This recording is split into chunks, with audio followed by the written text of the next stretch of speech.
Hello, everyone. I'm Anastasia Meyer. My name is Jim Jansen. We are agricultural economists. I'll be leading our discussion today with our big questions and innovative solutions in land management. Yep. So this is a part of the Center for Ag Profitability webinars. You can find a schedule of our webinars as well as any recordings on our website, cap.unl.edu. Both Jim and my contact information are listed there, so feel free to give each one of us a call. Jim, I'll let you take it away. Yeah, so today we're in a conference room and we actually have, it's called an owl cam that has the ability to focus either on one of us when we are speaking. So hopefully the audio and visuals are appropriate for everyone.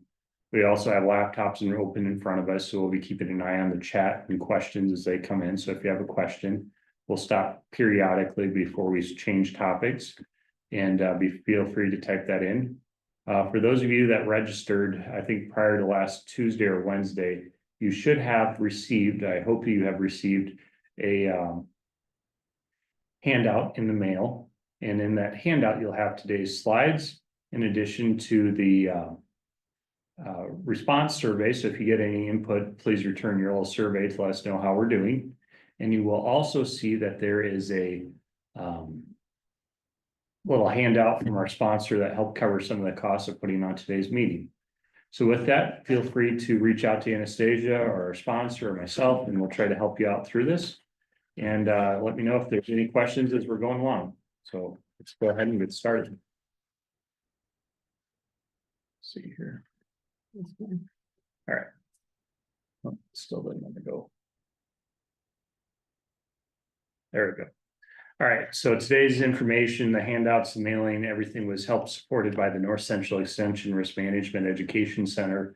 The cost for attending today is we just ask that you return a simple handout or the response survey and just throw that in the mail. There's no cost to you in terms of having prepaid postage on there as well. And go ahead here to the next slide. Today's meeting is being sponsored by Farmers National Company. And with Farmers National Company, they're helping out with our in-person meeting series as well. And we always look to industry as industry partners help cover some of our meals and different things that we put on. So be sure to reach out to them if you need help. And they also cover appraisal, farm management, and brokerage services.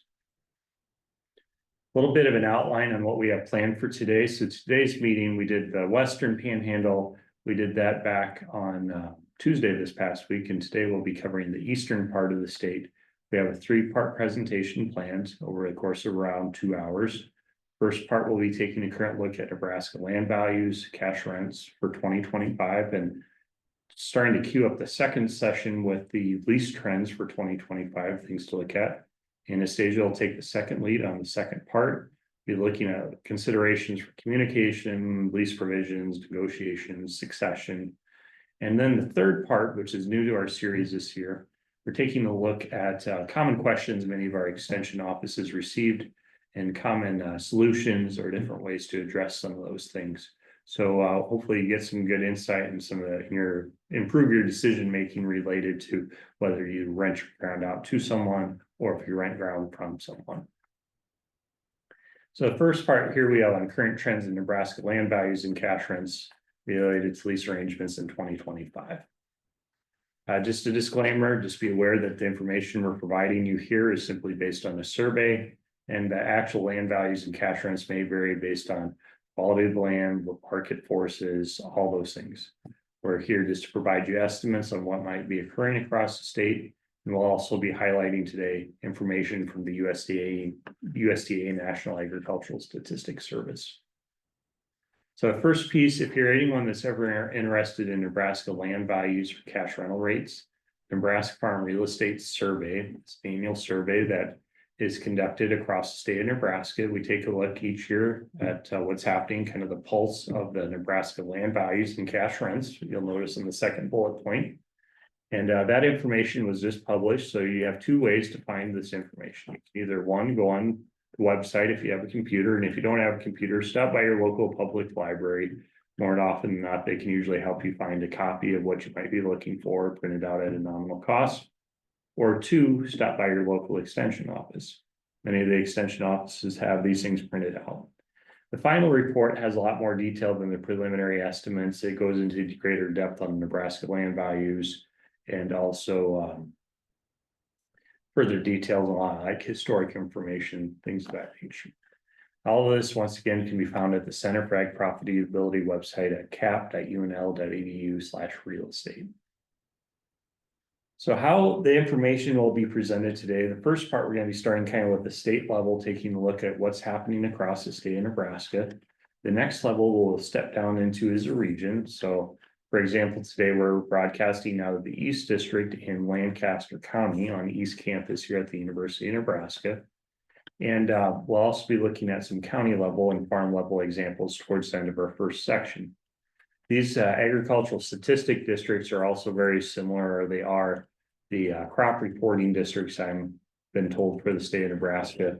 And each one of these regions has similar things like soil type, rainfall, yield expectations.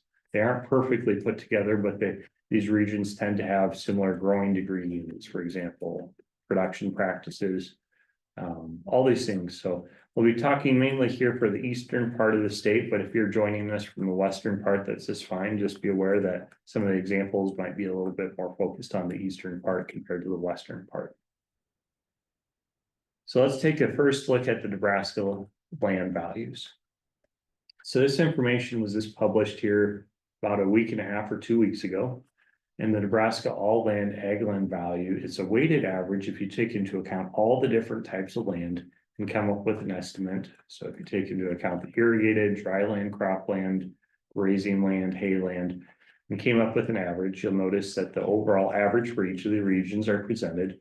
We have the overall state average is down about 2%. And depending upon where you're at in the eastern part, it was slightly down.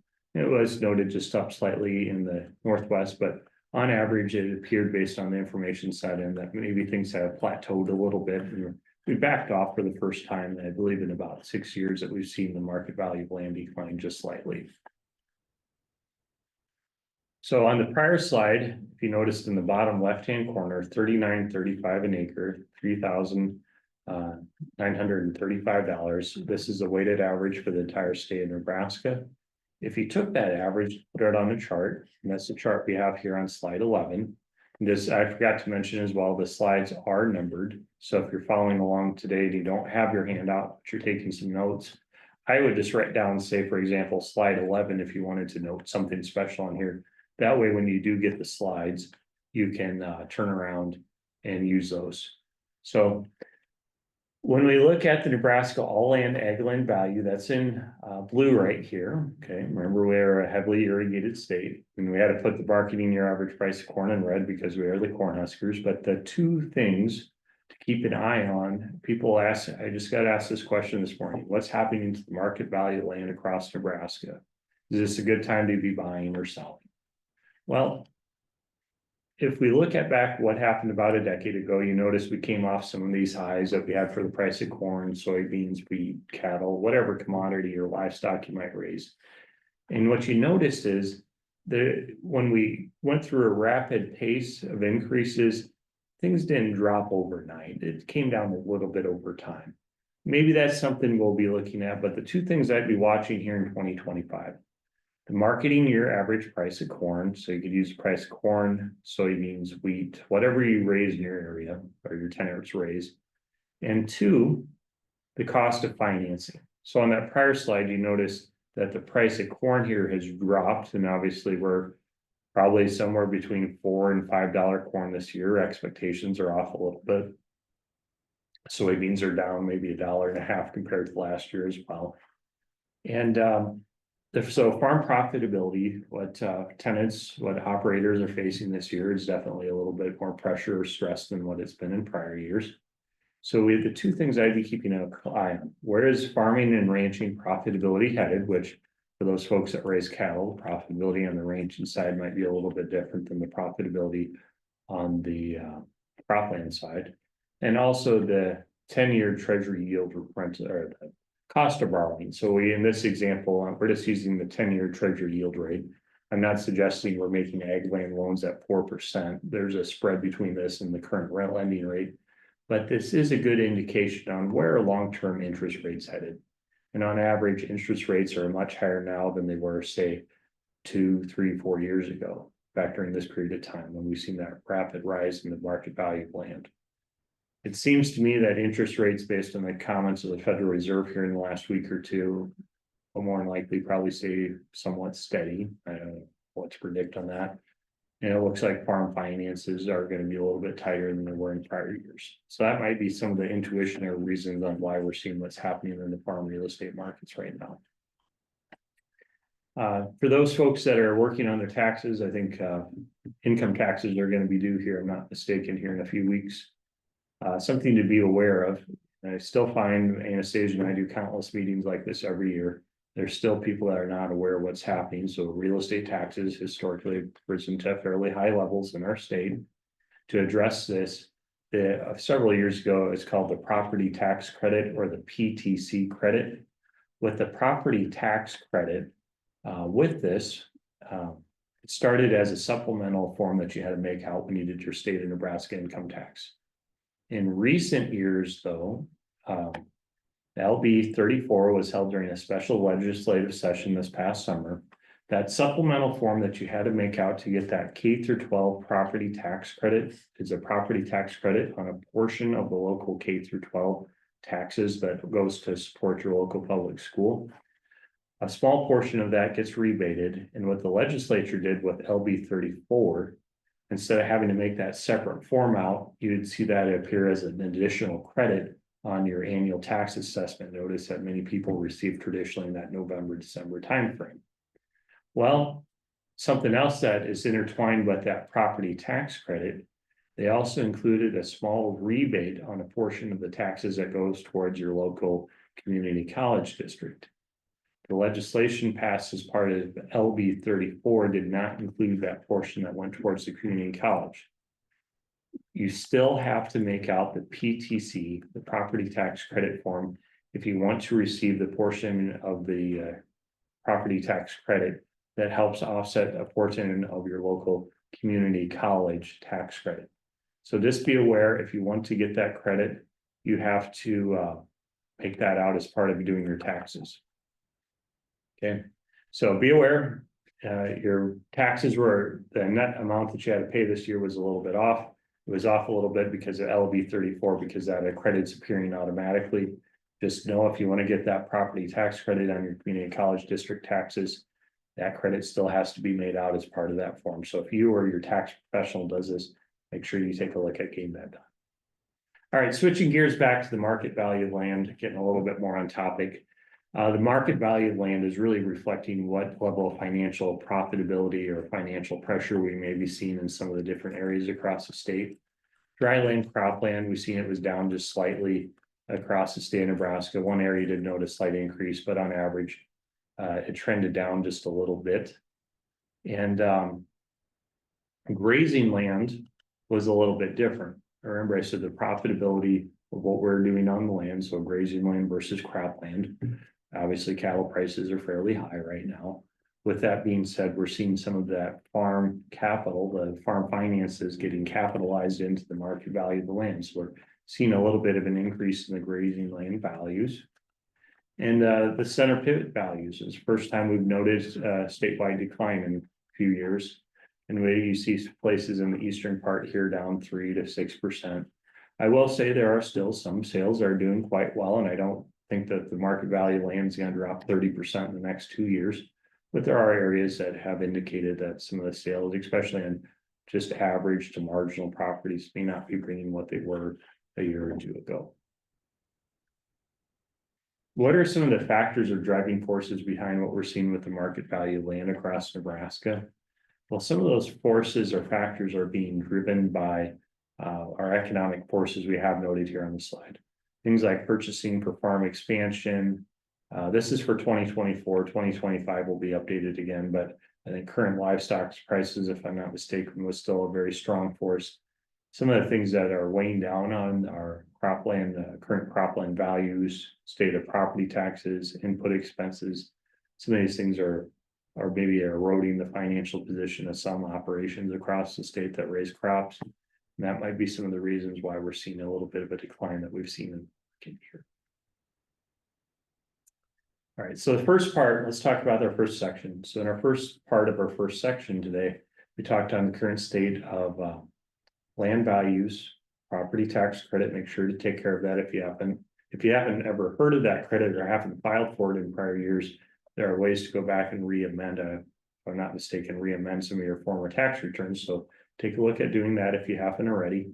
And let's talk a little bit on cash rents. So the first piece here on Nebraska cropland cash rental rates, you notice we have a pretty good breakdown. We're going to start at the regional, then we're going to step down to the county, and then it'll lead to some farm level examples. What do we notice across the eastern part of the state? Well, you see slight declines from 2% all the way up to 7% decline for 2025. And in addition to the average, we have what is called the average of the high grade, average of the low grade, and the overall average. So the average of the high grade we see here in the Northeast District is 310, down to the average of the low grade is 205. Is that associated with a particular crop yield or rainfall amount? Not specifically. The people that take the survey, we ask them, what do you estimate the upper third of cash rent is? What do you estimate the lower third of cash rent is? What drives cash rent for cropland? Well, the configuration of the property, quality of the soils, rainfall amounts. Every district, when you start along the Missouri River and move further west into each of these northeast, east, and southeast, and even central and south as well, we tend to see less rainfall, less consistent rainfall.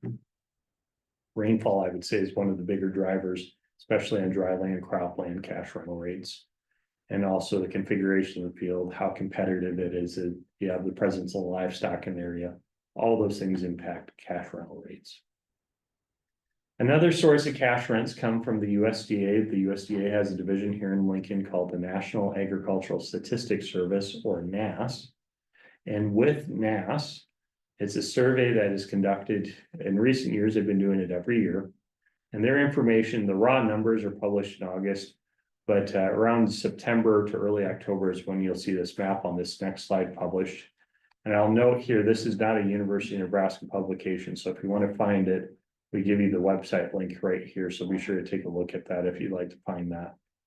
And the map that you have here, you'll notice if you're following along with the in-person handout, it's very hard to see this map. So if you mark where you're at, we're on slide 23 and actually go to the last 3 pages of your handout, you'll see a non-irrigated, irrigated, and grazing land cash rental rate map. This map that we have on this slide right here, or when you get your in-person handout in the mail, just know you'll have an entire page and hopefully you can see that a little bit better. The reason we present this information is it gives you some indication on how cash rents do vary across each of the regions. As I indicated before, the farther west you move, you tend to get less rainfall, and some of the cash rents here in the southeast might follow that a little bit. Nemaha, Richardson, and Odo County compared to Gage or Saline, Fillmore, and Eccles. And if your county's in white, there wasn't enough responses that they could produce a number with an estimate on cash rent with confidence. So that's why we see some of the breakdowns that we do here for cash rent across Nebraska. And once again, here in the Sandhills, for example, there's not a lot of cropland. There's predominantly grazing land, and what cropland that is there might be more so irrigated or hayland. So that might be another reason why you see those white areas. So right here, this slide was updated just a few weeks ago. This slide for 2025 will be updated in the middle of, I would suspect around Husker harvest days to early October. I think this one was updated October 11th or something last year of 2024. This is your cookie cutter. This is your indication on if you're trying to align that upper third, lower third, and overall average in each of your regions. Hopefully you can kind of see how these numbers do vary around. Moving on to the irrigated cash rents. So the University of Nebraska reports on both gravity irrigated in addition to center pivot irrigated cash rents. And that's what we see here on the gravity irrigated. The gravity irrigated assume they're usually around $30 to $50 an acre lower than the center pivot. Why? Well, you don't have to maintain that center pivot and insurance that goes with it. And in addition to the average, once again, you have that average of the low third, average of the high third, and overall average. I know there's kind of pockets of this production practice here in eastern Nebraska and to a lesser extent here in central Nebraska and the southern area as well. The irrigated rental rates assume that the landlord owns the entire irrigation system. So in the case of center pivot irrigated cropland, you're talking the pivot, the pump, and the power unit. If the tenant is providing one of those components, you would adjust the cash rent to account for that factor, that force. So we see the breakdown that we have right here on this. And in addition to the gravity irrigated, we also have the center pivot irrigated cash rents. What influences the center pivot cash rents? Well, a few things. Obviously, the profitability is weighing down on the cash rents a little bit. We're seeing a little bit of a softening, or clearly things aren't necessarily growing, 10 or 20% higher. The cash rents might be backing down a little bit. I would argue the quality of the irrigation system itself. Do you have a nice new system that's well maintained, or do you have a system that requires a lot of upkeep? Once again, these rates assume that the landlord provides the entire irrigation system. If the tenant is providing one of those components, we would discount the cash rent to reflect that contribution. And we'll give you some slides here towards the end of our first section to account for that. And who's responsible for upkeep on the irrigation system? We forgot to cover that in our first talk we did on Tuesday on this. It's a negotiable element, and Anastasia will hint a little bit more on this towards the second and some of the third questions that we have coming up here towards the end of our talk today.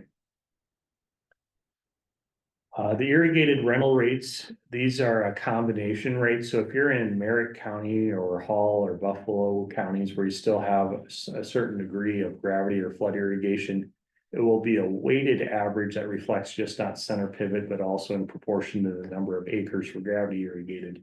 So that's why you see some of these differences on the cash rents. And once again, here in southeast Nebraska, you don't see nearly as much irrigated cropland. So that's why you see some of the rates that we do around here. So in our second session today, we're going to talk a little bit about cash rents for just not cropland. We're going to cover briefly pasture.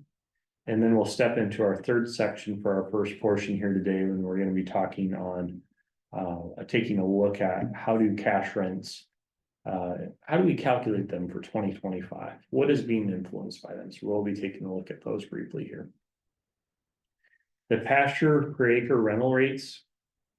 Remember we said the driving factor, driving force behind land values, and to a certain extent cash rents as well, is probably tied to the profitability of what we're expecting, what we need. And cash rental rates for grazing land are trending along with where we're seeing livestock prices. I was seeing some sales come in recently over the last month here at local markets across the region, and calf prices, feeder cows, fat cattle are still selling exceptionally strong. Lower cattle numbers, but they're still selling strong.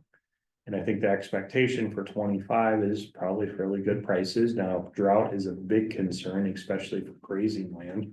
So make sure when you're negotiating cash rents, come up with a mutually agreeable solution that if the cattle are, if all of them or a portion of them are removed early for whatever reason, how do we handle that when it comes to the cash rent? So we want to negotiate that and reflect that accordingly. But on average, cash rents were up just a little bit here for the per acre rate. And the per acre rate also includes the low third average and the high third average. And you see here, we have a pretty good range, anywhere from 47 all the way up to 95. And on the grazing land, the upkeep we're concerned about typically is the fencing, control of noxious weeds, and who's paying for the water supply if you have, say, an electric pump out there pumping water. When it comes to fencing and noxious weeds, Alan Vanellik, who used to work with us, always said, the initial assumption is the property is fairly well maintained and the weeds are controlled. Now, if you're switching to a new tenant and clearly things are not being maintained, it's hard to get somebody to maintain those things when they're not maintained very well. Noxious weeds, unwanted brush, and that's a little bit of a sticking point. If your tenant or as an operator, if you're the best one in the area, but the neighbor next door isn't, and that weed seed gets spread onto your ground, even if you're doing a phenomenal job on that property, those weeds keep coming. So until we can selectively spray properties with drones to automate the process, that'd be a good idea for somebody to make some money, where you have a little docking station on the edge of the field to control those unwanted things, where you just spray just a very small area where you do have the weed issues. I think the solution we've arrived to, if you are in an area where there's a lot of issues with weeds from neighboring properties, maybe that isn't a shared expense. Minor upkeeps on the fence, that could be something the tenant could do, but if you have an entire parcel of ground where, you know, you have a quarter mile that needs to have new posts, that definitely is a landowner expense, because if the tenant leaves, they're probably not gonna pull out a permanent barbed wire fence when they leave. So in addition to that per acre from the university, the USDA also gives a per acre average. Do we have grazing land in eastern Nebraska? Yes, we do, but we may not get enough people to respond to the survey, so that's why we see some of the averages that we have reported here. And cow calf pair rental rates that we have reported, we have a breakdown on what we call the monthly average. So this is for the traditional 5-month grazing season, which we usually maintain here in eastern Nebraska. In the western part, you might do some off-season grazing that you would adjust these to account for the dormancy of the plants. But the per acre rental rates that we have broke down here, excuse me, the per pair, this is a per pair per month rate. So say, for example, you wanted to rent at about $50 per pair in the southeast for the low third. 50, if you're renting for 50, you take 50 times 5, which would be a little over 250, or not quite 260. So if you're doing, you want to do a daily rental rate, well, you can divide these rates by the 30 days, or you could, if you want to do a weekly rental rate, we'll divide by the average number of weeks in a month. There's different ways to kind of set this up the way you want it.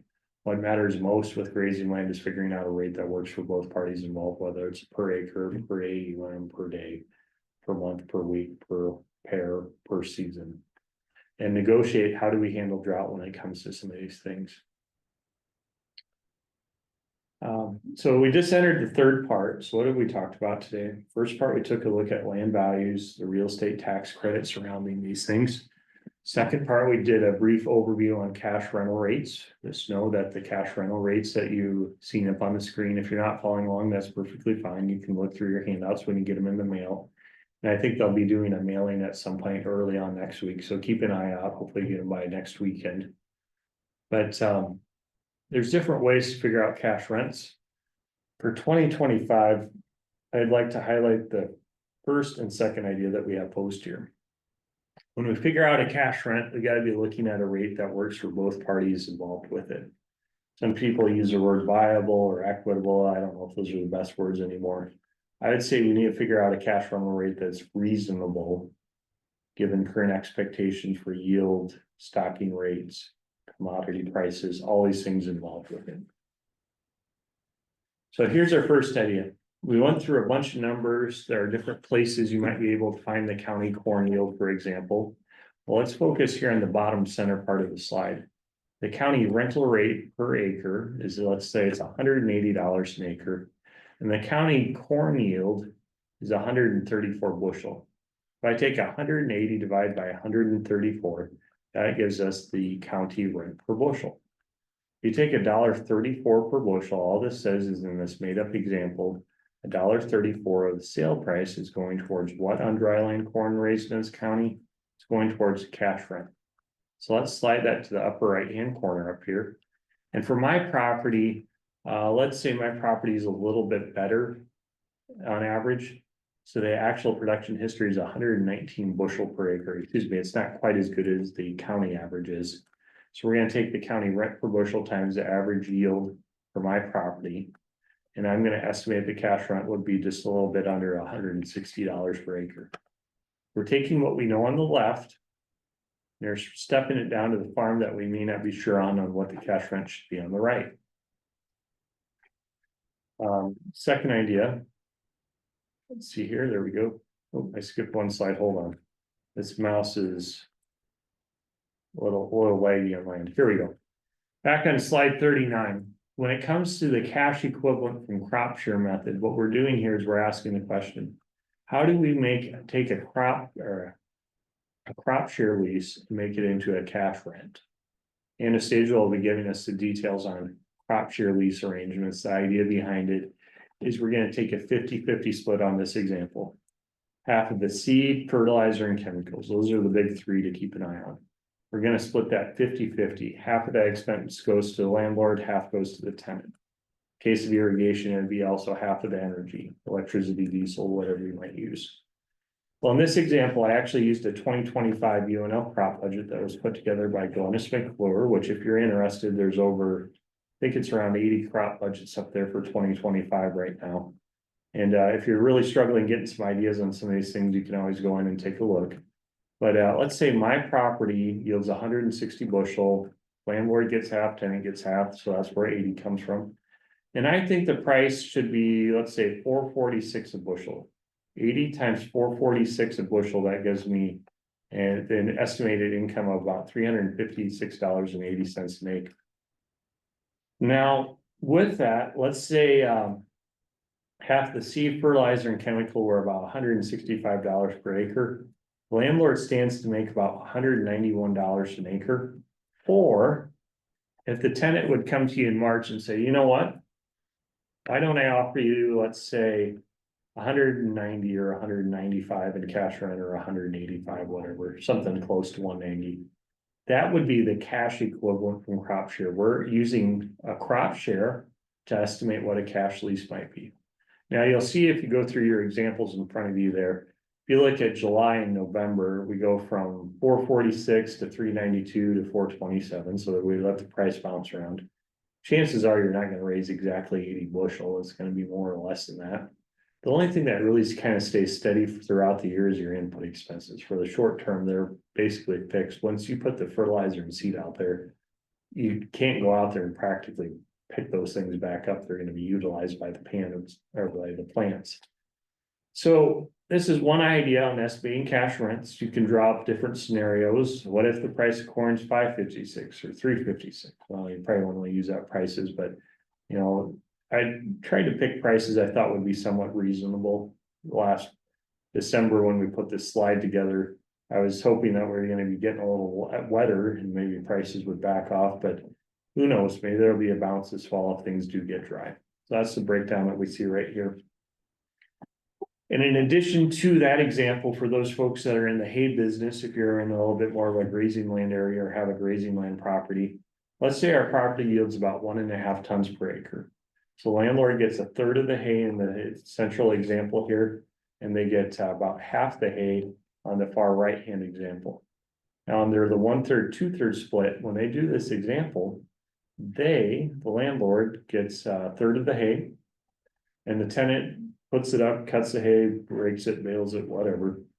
And with it, at the end of after they put all the hay up, they turn around and tell the landlord, tell you what, why don't I just buy out your share of the hay? You don't need it. Cash equivalent from hay share. Now, in this right example, this just goes to show you, just because you get more of the share, once you have to start paying for, let's say you spent 50 bucks an acre on some fertilizer and spraying the field for noxious weeds or something like that. The landlord pays half that expense over here. It just goes to show you, just because you get more of the share, it doesn't necessarily guarantee that you're going to get a more profitable outcome always. So just be aware of that. And a few things I wanted to highlight here. The first thing, who is responsible for maintaining irrigation systems? That's a question we commonly get. I would argue it's the responsibility of the landlord and the tenant. That's what our survey responses came at, just a little less than 50%. It's landlord and tenant. Third of the time, the tenant just takes care of it. The remainder of the time, the landlord or someone on the landlord's behalf took care of it.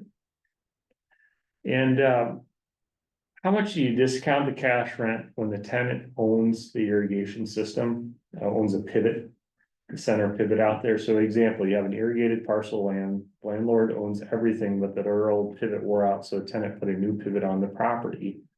Well, about a little less than, I guess a little over half the time, you discount at $26 to $50 an acre. So for example, if you think the irrigated cash rent on your ground should be $350, but the tenant provides a pivot, you might discount the cash rent, let's say $35. So 350 off of 35, you're talking around 315 each, for example, because the tenant's the one that's responsible for the upkeep when they own their own irrigation system, as well as the insurance on it. They don't have the requirement, but they are often not many people insure the value of the pivot that's out there. So that's the breakdown that we see here. I would say based on our phone call volume that Anastasia and I get, I've seen a lot of numbers coming in around that 35 to 45 bucks an acre because the cost of pivots have increased substantially given current steel and labor prices. And something that might be a little bit more common is taking a look at what, if the tenant provides a power unit. So the most common example would either be a diesel engine or propane or natural gas. So once again, if you wanted $350 an acre and you own everything out there, but the tenant brings the diesel engine. We found on our survey 1 to 9 and 10 to 20 were the most common. I would say based on our call volume that $10 to $15 an acre is not uncommon. Because the tenant is responsible for the upkeep, repair, maintenance, theft if the item would, diesel engines are something that do get stolen on occasion, especially if they have wheels under them. Things that you can load into the back of a pickup or something, they sometimes disappear. So the liability associated with that when the tenant provides that is another reason we see that discount. And clearly there is wear and tear on these different types of engines or an electric motor, for example. Something I wanted to plug in right here. Our farm real estate report, it adds up over time with the cost of printing and postage. If you're anyone out there that would like to help support our efforts on this, this is a kind of a public good. It's free and open to the public. It comes to the public at no cost. There is a cost with doing it, but given how tight budgets are getting on that, if anyone would like to help out with covering these things, we're got a little endowment started, and the money goes just directly towards printing and mailing of our survey and the services related to that. So if anyone would like to donate a little bit towards that, we're looking for industry, private, whatever. Check out the website or the phone number in your handout. So we're on slide 45. We're going to get started here next. Anastasia will take the lead on the second part. I think we might. Do we have any questions or? We can address those at the end. Okay. Well, hold the questions so that'll be just fine. Okay, so my task today is to talk to you guys about lease communication, provision, succession planning, and negotiation, whether it's related to succession planning or leases. Yeah, I've just been using a little wheel. All right. So the first thing I always like to cover real quick is the different types of ways a landowner can rent their ground out to somebody. So the first is the simplest, and it's cash rent. So this is a very straightforward process. You charge a certain amount per acre, and that can either be due all at once, split up into multiple times. We'll cover a little bit more on that later. But one thing to think about for cash rent is if you have a quarter of a section, so 160 acres, can all 160 of those acres be farmable, tillable, or should you charge by the tillable acres? Something you might want to consider, especially if you're in an area where you have to farm around terraces or waterways. Those should probably be charged at a different rate and have a certain rate for tillable acres and then non-tillable acres.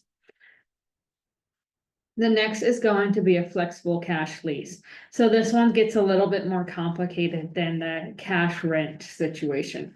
So the idea with a flexible cash lease is you have a base cash rent. No matter what, you're going to get a certain amount of money. Now, the great thing about flexible cash leases is, when the markets go up, hopefully the cash rent goes up as well. And when the markets go down, it also should go down as well. So it's both up and down. So when it's flexes, we generally, or you guys need to consider as landlord and tenant relationships, whether you're going to go simply by price, yield, or both, have a revenue flex.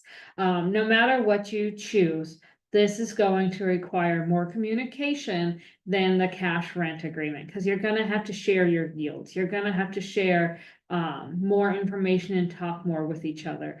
I always like to encourage people that if you're using a flexible cash lease, you get really specific on when you're going to pull the prices and where you're going to pull the prices. Miscommunication can happen very easily. And so if I told Jim, hey, we're going to go with the October average of price, Okay, so is that every single day? Is that every Friday? Is that my co-op? Is that his co-op? Don't leave room for that miscommunication and misunderstanding, because you never want to think, you never want anybody to think that you took advantage of them, and so that's why their rent check was less. A lot of times farmers will also give a bonus check if things are really, really good that year. My advice to anybody doing a bonus check, it kind of operates similar to a flexible cash lease. If you're doing that, make sure that you're really specifying why you're giving that extra bonus check. Because I feel like many times, landowners, get used to getting that bonus check. And so when the farm economy takes a turn, they're no longer getting it. If you're not communicating why, it opens itself up for having misunderstandings among the two different parties. The next is going to be a crop share lease arrangement. So this is gonna be where, yes, the tenant is doing the farming, but the landowner is also an operator on that operation as well, because they're sharing in the risk. The landowner shares inputs, production costs, and then they receive a portion of the crop back at the end of the year in order to market. It should be a fair way to rent. Now, fair is a sticky word here, right? What's fair to me might not be fair to you. But if the expenses are split properly, it should even out. We like it to be balancing a scale. What I have found when I have ran the numbers quite a bit is maybe one crop you'll get just a little over what your share is, and then the next year your crop will be just a little bit under. So overall, it averages out. But again, you share in the risk and then you share in the reward. Now, a crop share arrangement is going to require the landowner to market grain. If you are a landowner and you have a crop share arrangement and you no longer want to market grain, maybe you inherited that lease, or somehow, but you no longer want to market that grain. If you have a good relationship with your tenant, I think it's okay to ask if they would do that. Now, there's some caveats with this. You can't be sitting there watching the markets and saying, Jim, if you would have sold my grain 2 days before, I would have made a whole lot of money. You can't be sitting and micromanaging that way. But how I might do it is say, hey, if it's a good time for you to market your grain, can you also market my grain as well? Set some limits. Say, I want half of my grain marketed whenever you market, and then I'll market the other half. Just be very communicating, with your tenant, with your landowner, and be comfortable with each other before you jump into something like this. So probably my least favorite question I get asked is what's common, right? What's common? And Jim and I often say a lot of it depends, the typical economist in answer. Well, because it depends on where you live, what crops you plant, and really what your neighborhood does, what your expenses are for your region. So what we see a lot on the eastern side is that 50-50 split. So 50% goes to landowner, 50% goes to the tenant, and they split expenses. That is more your irrigated area or your eastern central Nebraska, eastern side where it gets a little bit more rain, central where it's irrigated. Now on your non-irrigated side, you see a lot more 60-40s, where the 40% is going to the landowner and 60% is going to the tenant. As we keep on moving our way west, the rain decreases, the risk increases, and so we see a lot more 1/3, 2/3 when we get over to the panhandle. But it really is going to depend on where you live and what the cropping practices are there. Again, this balancing act, right? In a crop share, we want it to balance out. We want you to receive equal outputs to your inputs, whether you are the landlord or the tenant.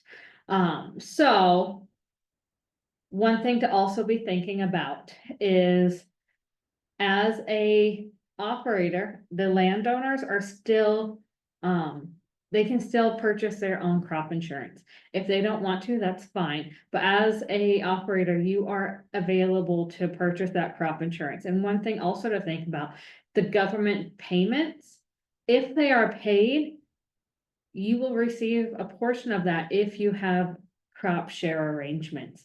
Cash rent, you don't, because you don't share in the risk. Crop share, you do. So where does that leave flexible cash lease? It depends, my typical answer. What I have personally found is it kind of depends on what your arrangement is and what the office wants to do. So if you're in a flexible cash rent situation, make sure when you go to the FSA office, be ready to explain how your flexible cash lease works.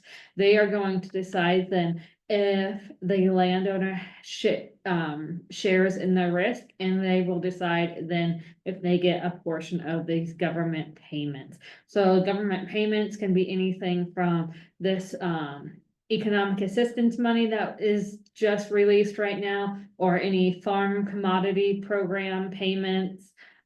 All of those, the landowner would receive their share of. So in a 60-40, 40% would go to the landowner. And this is my general rule of thumbs, right? So it's not going to be applicable everywhere, but these are the general rule of thumb is if it is a yield increasing input, it is shared. So who covers what? The landowner is going to share, actually, the landowner is first going to cover all of the land taxes. They're going to cover the major irrigation maintenance fees. They are going to cover the depreciation costs, the insurance, that, right? We're making the assumption that the irrigation is owned by the landowner.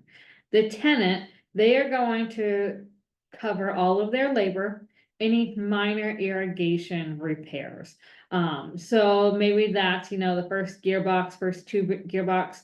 I'll cover more on this in a little bit. They're going to cover all field operations, and then the cost of transporting the landowner's share of grain to the co-op. And it's usually the co-op nearest them, or their general co-op. It's not one that's typically 5 hours away, unless both parties have agreed on that.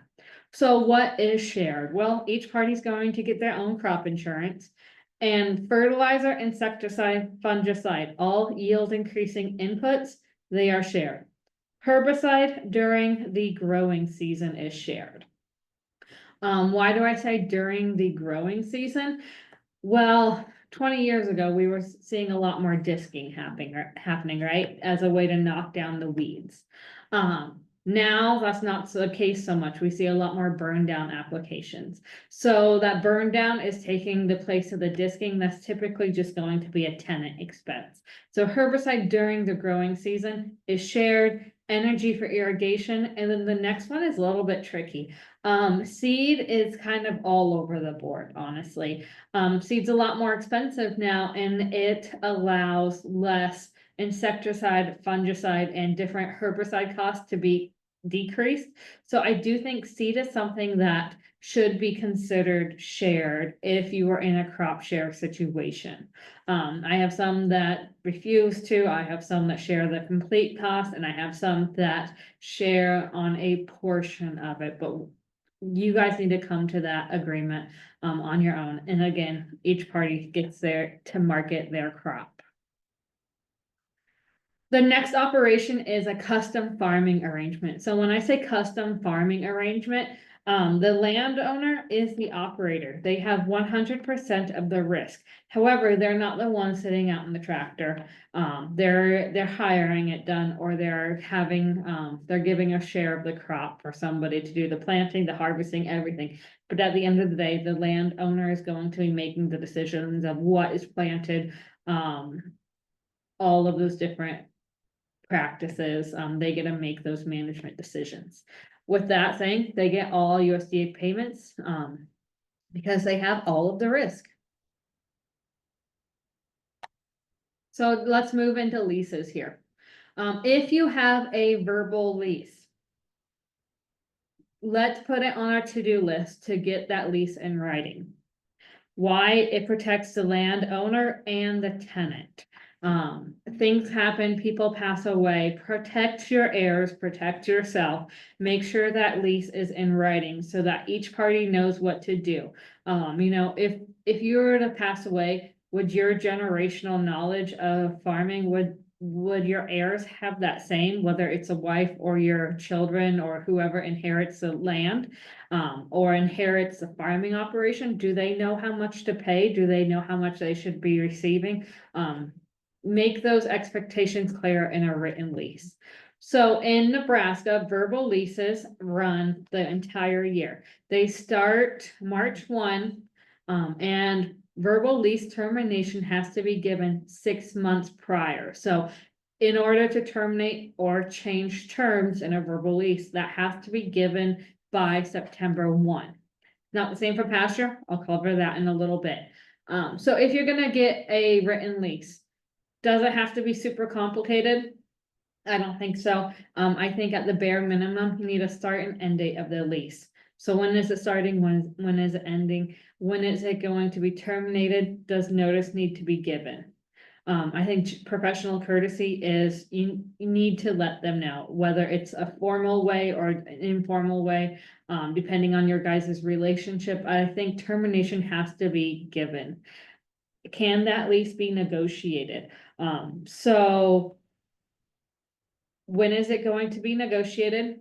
Set those hard dates on there. I like hard dates because a lot of times life happens, right? And so if I just think, hey, I need to renegotiate the lease in the spring, well, is that end of February? Is that the end of April? And a lot of times it gets pushed back. Life happens, you have other stuff to do. I'll do it tomorrow, I'll do it next week, and it gets pushed back. Then all of a sudden, Jim and I are getting phone calls after it's planted and saying, hey, how much should I be charging, or how much should I be paying for cash rent in my area? And also, can that lease be extended? And I'm gonna call this a carryover clause, right? It's where maybe you're not changing terms, or maybe you're just crossing off the price listing in a new cash rental price and signing your name at the bottom of it every single year. You don't want to spend the time reprinting it out. Is that acceptable?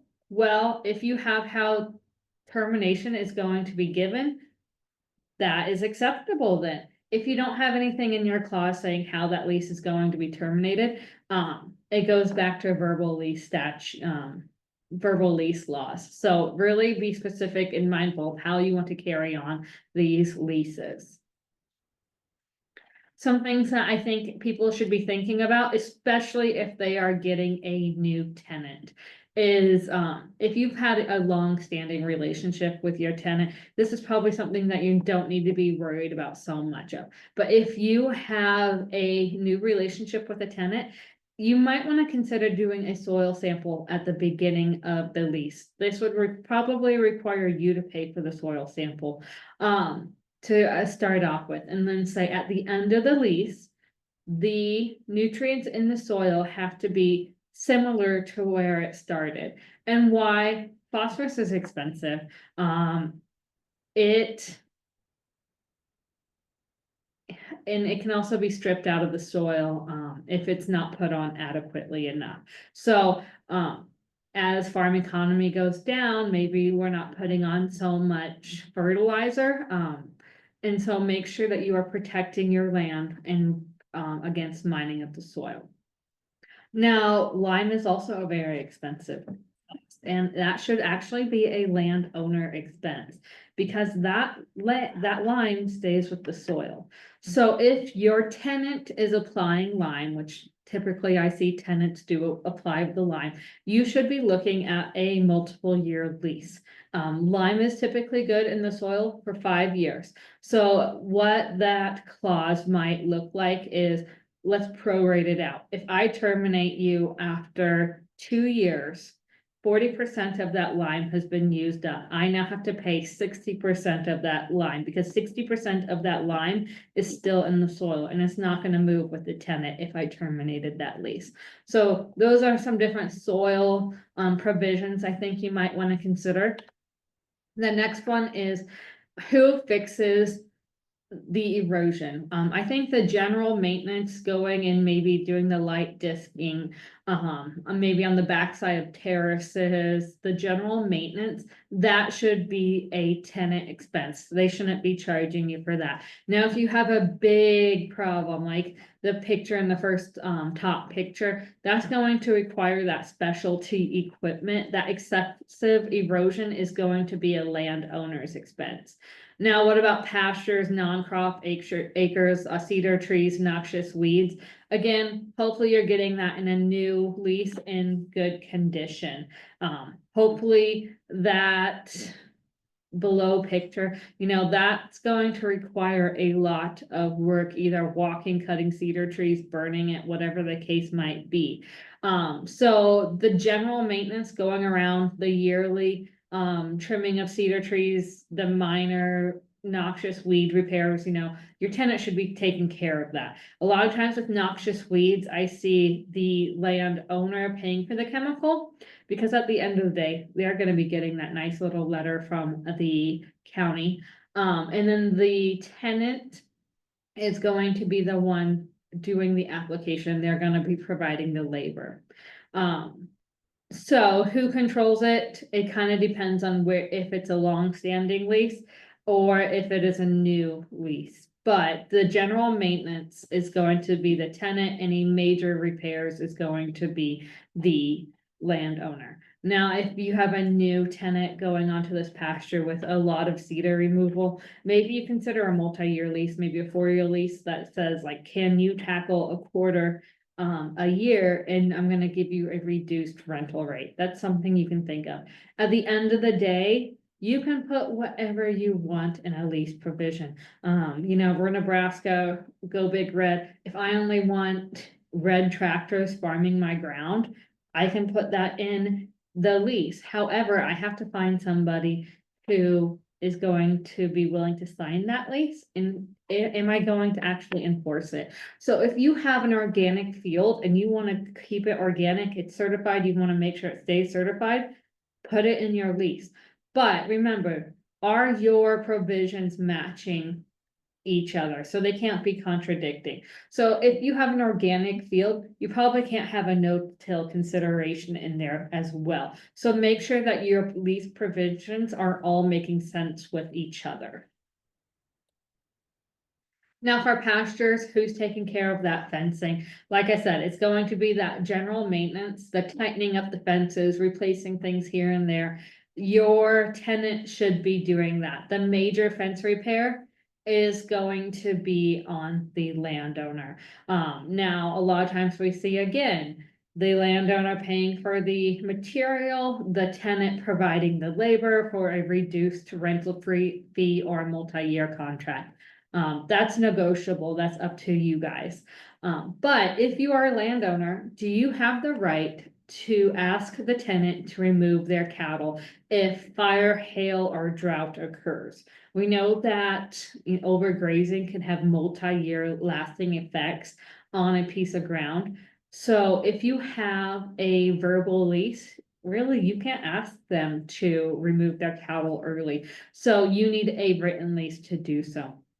In Nebraska, pasture leases run for 5 months. So whether you put them in May 1 or June 1, it's going to run for 5 months. Excuse me. So 5 months, that's a verbal law. Because it says 5 months, you don't actually have to give a termination notice for that. However, we really encourage that professional courtesy to let them know. Something to also be thinking about is hunting rights, right? Hunting rights is a passion project. We have emotional attachment to that. It's a little bit different for crop ground or pasture ground. Crop ground, again, we rent for that 12 months. If you rent it out on a verbal lease, I could actually, as a tenant, have trespassing charges on the landowner for going out and hunting, even though it's in their name and they pay the taxes. In a verbal lease, you give me complete control of that land for 12 months. If you want to maintain your rights to go in there to hunt, fish, hike, ride your horses, just whatever, you need to put that in the lease. Pasture is a little bit different, right? So it depends on when you're wanting to hunt. Do you need to retain it? general rule of thumb is get your lease in writing and make sure that you retain your rights, whatever you might want. The next thing I want to cover is Nebraska recreational use law. So under this law, it says that if I let somebody come onto my ground and I did not know of any dangers out there, so there is not an uncovered well that I had done nothing about, or I didn't booby trap it because the neighbor kids were riding their ATV in there and I got mad at them. If I didn't know a danger was out there and existed, and I did not accept money for them to go out there and hunt or ride their ATVs, if they break their leg, falling in a coyote hole, I am not liable. I do become liable if I accept payment or if I booby trap it or have a known danger out there. So, you know, the general just falling down, having some injury occur, you're not liable. So make sure that you really evaluate this. If you decide that you're going to accept a little bit of money from the hunter who, you know, is trying to thank you by giving you a little bit of cash at the end of the hunting lease, be careful with that, because you might become liable then if something were to happen, or I might set a precedent to become liable. More questions on this, you should probably consult a lawyer, but something to be aware of. A lot of things that we see missing in a lease would be corn stalks. Again, if you have a long-term standing relationship with your tenant, you might not need to think about this, but there's a difference between grazing corn stalks and harvesting as for bedding. So baling the corn stalks. If it is the tenant's cattle going into there, they are setting up the fence, they are taking care of the water, they are doing all of the work. You know, let those tenants' cattle go in there and graze those stalks. That stover is technically the tenants as well. They're not going to eat all of it if you're worried about a crop share situation, and those cattle are going to put nutrients back into the soil as form of a manure. So that's not a concern. However, the concern arises when somebody wants to bail them, and this is typically happening, at least what I have seen, when a lease is terminated. They go and bail absolutely everything, and that leaves the soil bare. We don't want that. So you might consider in a lease saying that, you know, you have to leave 40% of stover on the ground if you are going to bale the corn stalks. One way to stop subleasing is just put a clause in your lease that you're not going to allow any subleasing. You don't have to worry about the neighbor renting it out to his friend who has cattle. Now he is getting money. Should you receive a share of that? Should you bump up your cash rental rate? If you put a subleasing clause in there that it's not allowed, you don't have to worry about that.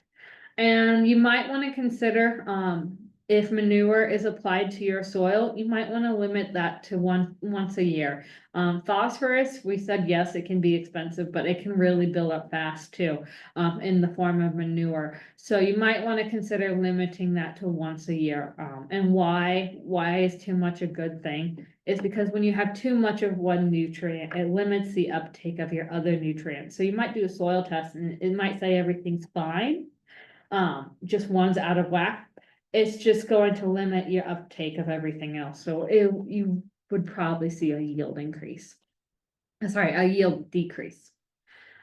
For irrigation equipment, again, we're gonna make the assumption that the owner is going to be the landowner. The owner of the equipment, pump, well, everything is going to be the landowner. So who provides the repairs?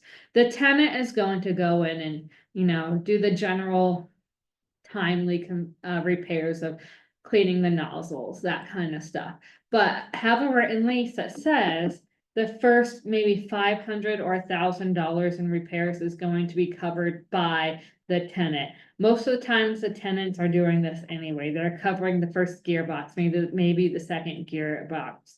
But if the whole system goes down, or something major happens, anything after that deductible of maybe $500 or $1,000 is going to be the landowner's responsibility. Again, if that tenant is putting on the pivot onto a landowner's ground, the rent needs to be adjusted somehow. Easier done in a cash rent situation than a crop share, but something needs to be adjusted to reflect the tenant's investment. So we are encouraging a lot of communication between tenants and landowners. So if you are the tenant, what do you need to communicate, right? You need to communicate more than twice a year. Am I farming your ground? What am I paying you? And here's your check. We want that to happen a lot more frequently. So send photos, send updates. Let them know what's going on. That hailstorm hit are you seeing a lot of weeds? Let them know what's going on. You know, the more you communicate, the greater the trust, the less it leads to miscommunication and better long-standing relationship between tenants and landowners. Invite them out to the fields, invite them out to harvest. There's nothing you can do better than to invite them out. They have that emotional attachment to that piece of ground. For the landowner, what should you be communicating? Well, the general overall management of your farm. So if you have expectation when it comes to you like really nice clean fields, right? Let them know that. Let them know that you want those road ditches mowed or you want the edges of your cornfield sprayed. But also, you know, build up that trust so that you feel like you can ask them, hey, why is the soybean field weedier than normal? And maybe it's a simple conversation, just says, yeah, we just didn't get it in time. We tried, but X, Y, or Z. Let them know if on your expectations on erosion control. So if you have terraces, make sure you communicate that you don't want those terraces planted over. And any non-acre management expectations. Are you expecting them to mow your waterways? Is that something that somebody else does? Is that something that you want to do? Do you want your hay off of it? What's happening with the timber that might be behind the field? Let them know what your expectations are, and especially if you have a homestead. And so one example here, and it's my own story. You know, we rented this piece of ground from somebody. She was a little lady. She didn't have any heirs. My husband talked to her daily, right? She went to nursing home and we couldn't figure out like what was a little rub a little bit between her heirs. And come to find out, it was because the heirs had that emotional attachment to that farmstead. And, you know, it was the issue of what's going on with that dry lot. I wasn't drenching the dry lot. I didn't think the weed control was my responsibility. But you know, that was an emotional trigger for the heirs of that she wanted that done. So it was something that, you know, we had to work through. But if you have that expectation, if you're going to allow them to use your Quonset, if you want them to maintain the weeds, for that homestead, you need to communicate that expectation. And also be considerate of how is that tenant helping you? You know, are they doing some of these things that we talked about earlier? If they are, and they are landowner expenses and you really, you know, you don't have to think about it then, you need to be taking that into consideration and adjusting the rent accordingly, whatever you guys agree upon. But it needs to be reflected. Again, we really encourage multiple communications throughout the year. I really encourage people to, when they see their landowner or a tenant call, don't jump to the worst case scenario. Don't go into panic mode. Remember that, hey, it's probably just an update, or they're just curious about the ground. Don't jump to the worst case scenario, and don't send them to voicemail every single time. Try to pick up that phone, talk to one another. It goes a really long way to building that relationship and trust. And let's talk about farm and ranch succession and transition. So I like to split out the succession and transition into two different things. So the first thing is, if you are starting this, and it's never too early to start, the first thing you need to think about is when you're done with this process, are you still going to be a family, right? A lot of people think they make that assumption, but make sure everybody is committed to that. And once you have your plan done, you need to communicate that with everybody. A lot of times after someone passes, the family's great until they learn of a surprise, and that surprise causes conflict, and families will never get over that conflict. So make sure that once you have your decision, you communicate it out. Now, when you communicate it out, you can do it different ways, but really when you start this, a lot of times Jim and I are asked, who should I invite into this conversation? And really, it kind of depends on everybody's situation. At the end of the day, whoever owns the assets gets to make these decisions, but make sure that you put all those options onto the table. Consider having some sort of family meeting. We recommend that these meetings do not take place on a major holiday or at grandma's kitchen table. A lot of times, if you're somewhere that you're really comfortable, one is at the house and there's distractions easily within 50 yards that if you get frustrated with each other, you get to go and leave and then nothing gets accomplished. Second of all, by having it somewhere neutral, like an extension office, library, whatever the case might be, is you're all on level playing field.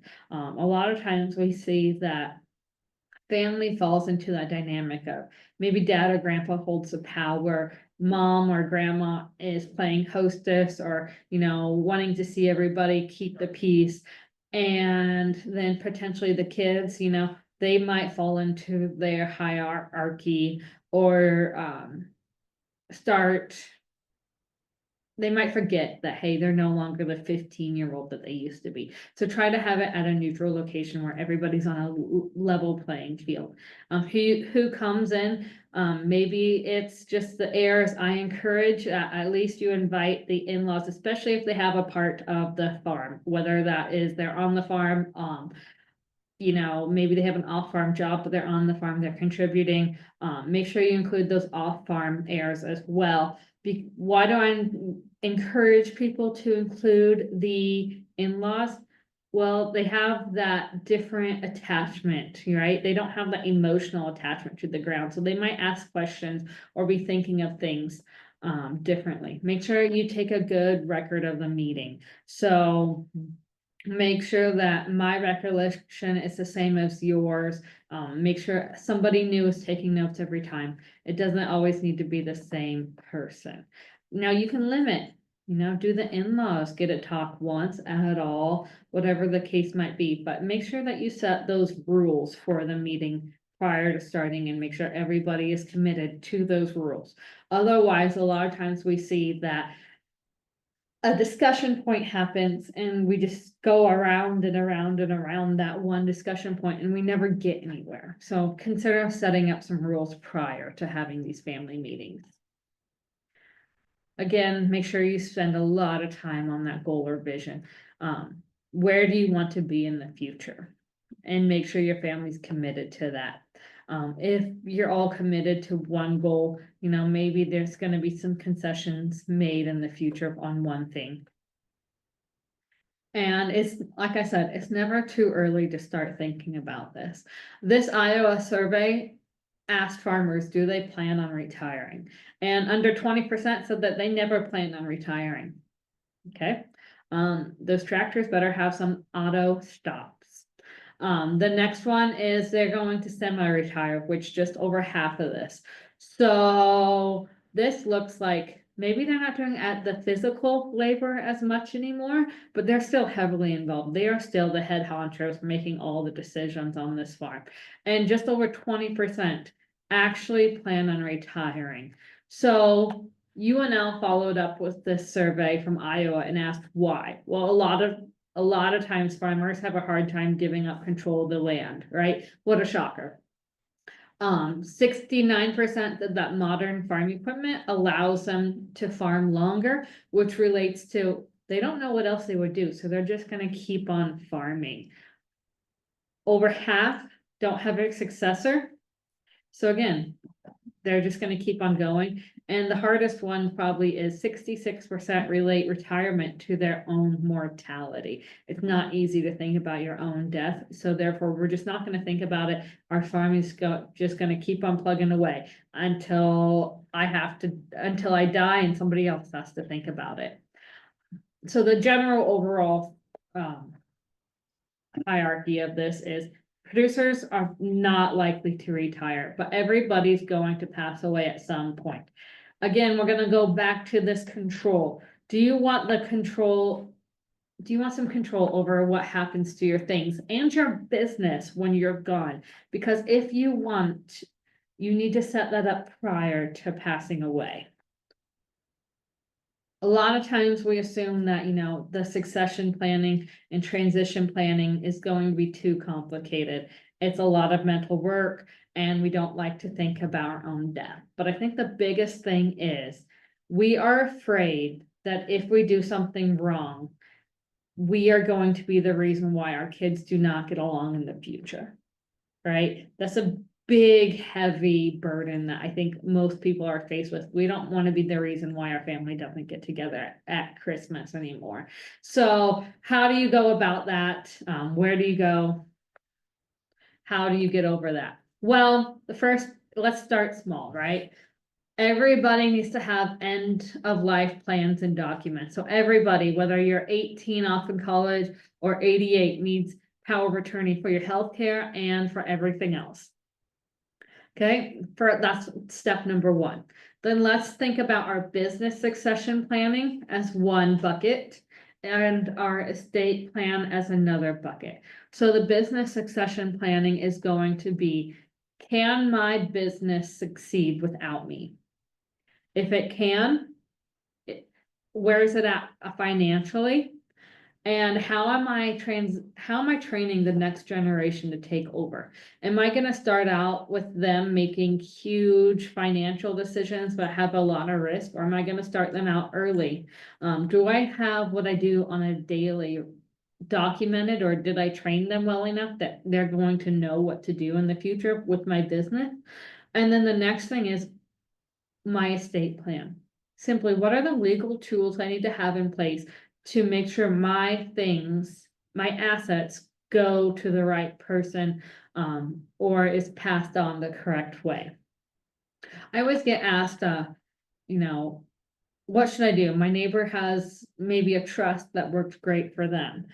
My advice is don't pigeonhole yourself into one way, one item. Go to the lawyer with your goals, and then they are going to put the right steps into place for that. And a lot of times we get stuck in the circle of inaction when we start thinking about this. You get stuck in step one, or number one, we need to have a plan. Great. You go to a meeting or a lawyer, you leave, you're overwhelmed, it's complicated, you have a headache, you're going to put it on the shelf, you're going to come back to it, and no action is taken. Then all of a sudden a major life event happens and you're back at step one. Let's try to break out of this. So how do we do this, right? Step one is write down what you have, right? What you have, what your assets are, what your inventory is. But I think something that we often forget about is, what are your debts? Do you owe money on something? So what do you owe? OWE, and what do you owe? Own, OWN. Write those down. Have a balance sheet. If you have a banker, they might already have it. I'm going to interject a step 1.5. Talk to your kids, maybe one-on-one, and say like, hey, what do you think? What do you want? Where do you see this? Allow your kids to think about it before throwing them into a big group setting. Let them have some processing time over it. Step 2, the family meets. You have that family meeting, you get who's in, who's out. You come up with a plan or your goals. Right, you're at step 3. Step 4, you take it to the professionals. It saves you a lot of money if you pay to have your tax and your attorneys sit down and talk to each other. So have your goals in place, right? Do you want to minimize taxes? Do you want that business to succeed, or do you want to treat everybody fairly? Chances are you can't pick all 3 of those.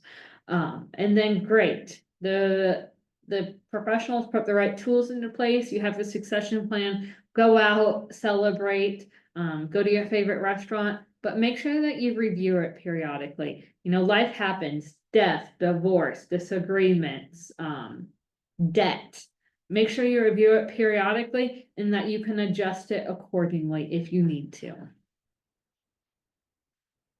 Let's throw in like maybe marriage and grandkids or whatever else instead of just all negative things on that last side. Because life does happen and it's not all negative. But if you are in the middle of transition planning, don't make these assumptions, right? Don't make the assumptions that all your kids are gonna get along great. They do now, it's going to continue. Don't assume that your kids want to keep this asset in your family. So more and more generations are being removed from the farm.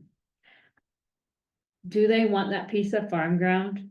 Or do they want to maybe sell it and do a transfer and buy a house or whatever the case might be?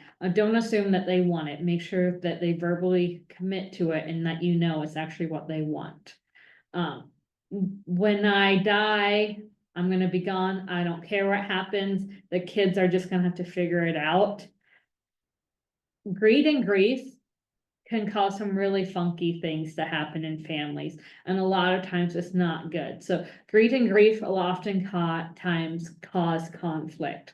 So be aware with that. And then since I have 4 kids, I have to divide everything equally. That's the only fair way to do it. Again, what's fair? What's fair to you might not be what's fair to me. I think this is going to be a little bit different on everybody's situation. You know, if you have 4 kids that didn't return to the farm, you know, I think that might be a fair way to do it personally. You know, if you have one that stayed on the farm, they reinvested money into the farm, they don't have retirement because they stayed to help you, you know, maybe that's not fair. Again, this is going to be everybody's individual, thoughts on what's fair here. And if you are hearing the promise or you are making the promise of someday this will all be yours, it's not real unless it's in writing. So if you are getting that promise and you are the younger generation, make sure that you see it in writing. You know, a lot of times we will see situations that they're getting told this, but the parents don't have an estate plan and now it's not feasible for them to continue on farming. So these are great assumptions. However, they're not always true. So make sure that you guys work on it as a family. It's communicated. Try to limit those surprises. Again, greed and grief cause conflicts. And if you are not the owning generation, if you're not the ones who own the assets, you can't force them into this.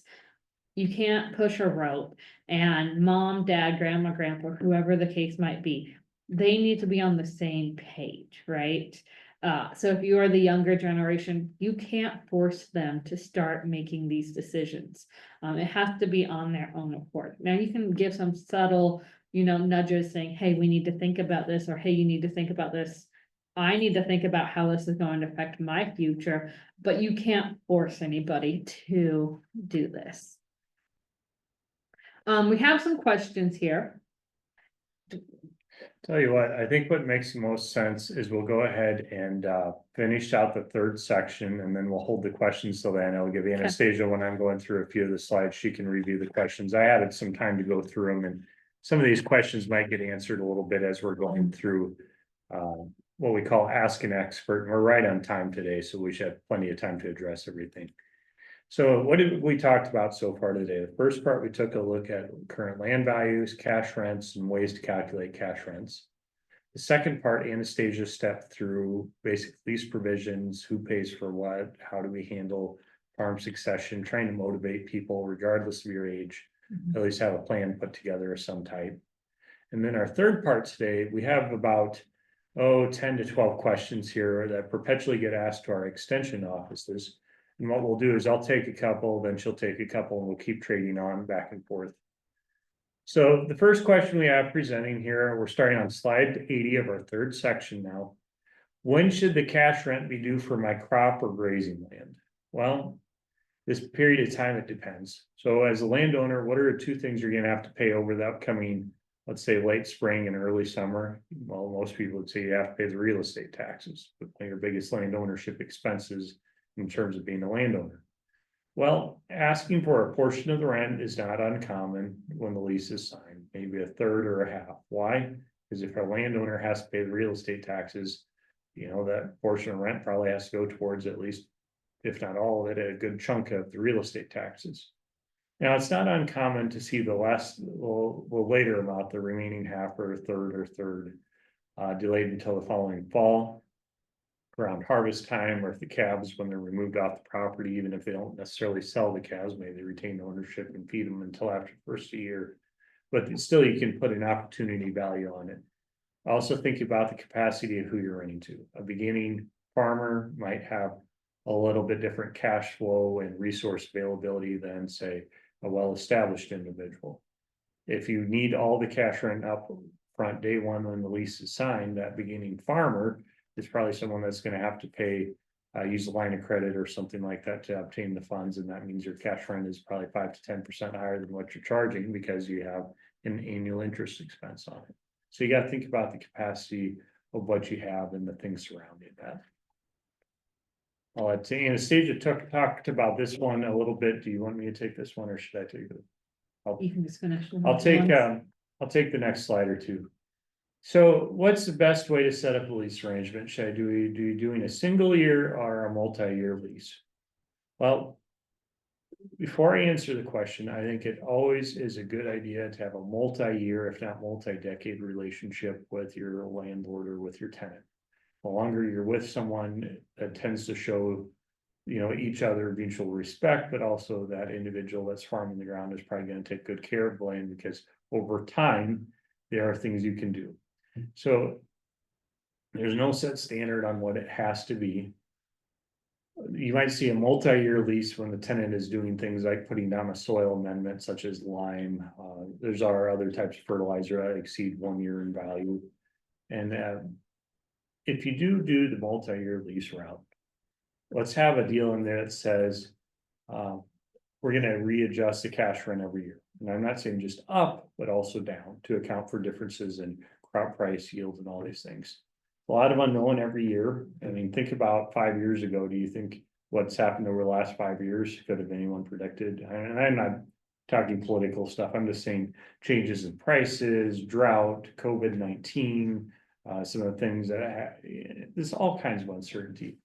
So it seems like single year leases are not a bad thing. Multi-year leases aren't a bad thing either. But if you do multi-year, let's have a deal in there where you do renegotiate it over time. And if you have a single year lease, let's work with that tenant.